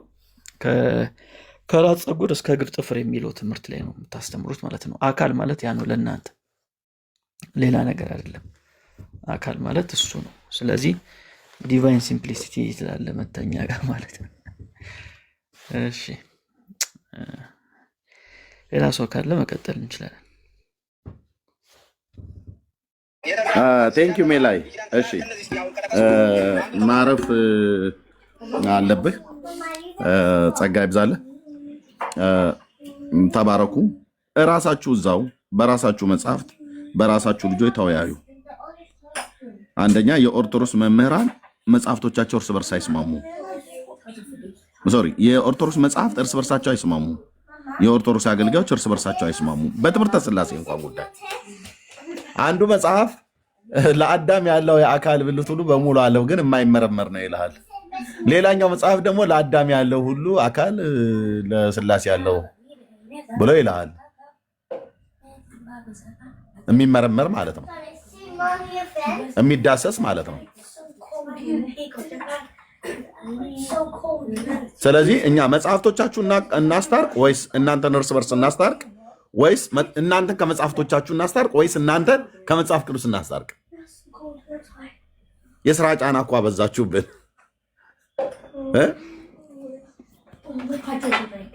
ስለዚህ በእኛ መታችሁ መናደድ የለባችሁም። ተባረኩ። እኔ ላይ ተባረኩ። እኛ ጋር እሑድ ስለሆነ ቸርች ፕሮግራም አለኝ። በዚህ እናብቃ። ጸጋና ሰላም ይዛላችሁ። ሁላችሁም ሰላም እደሩ። ቴንኪው። ተባረኩ።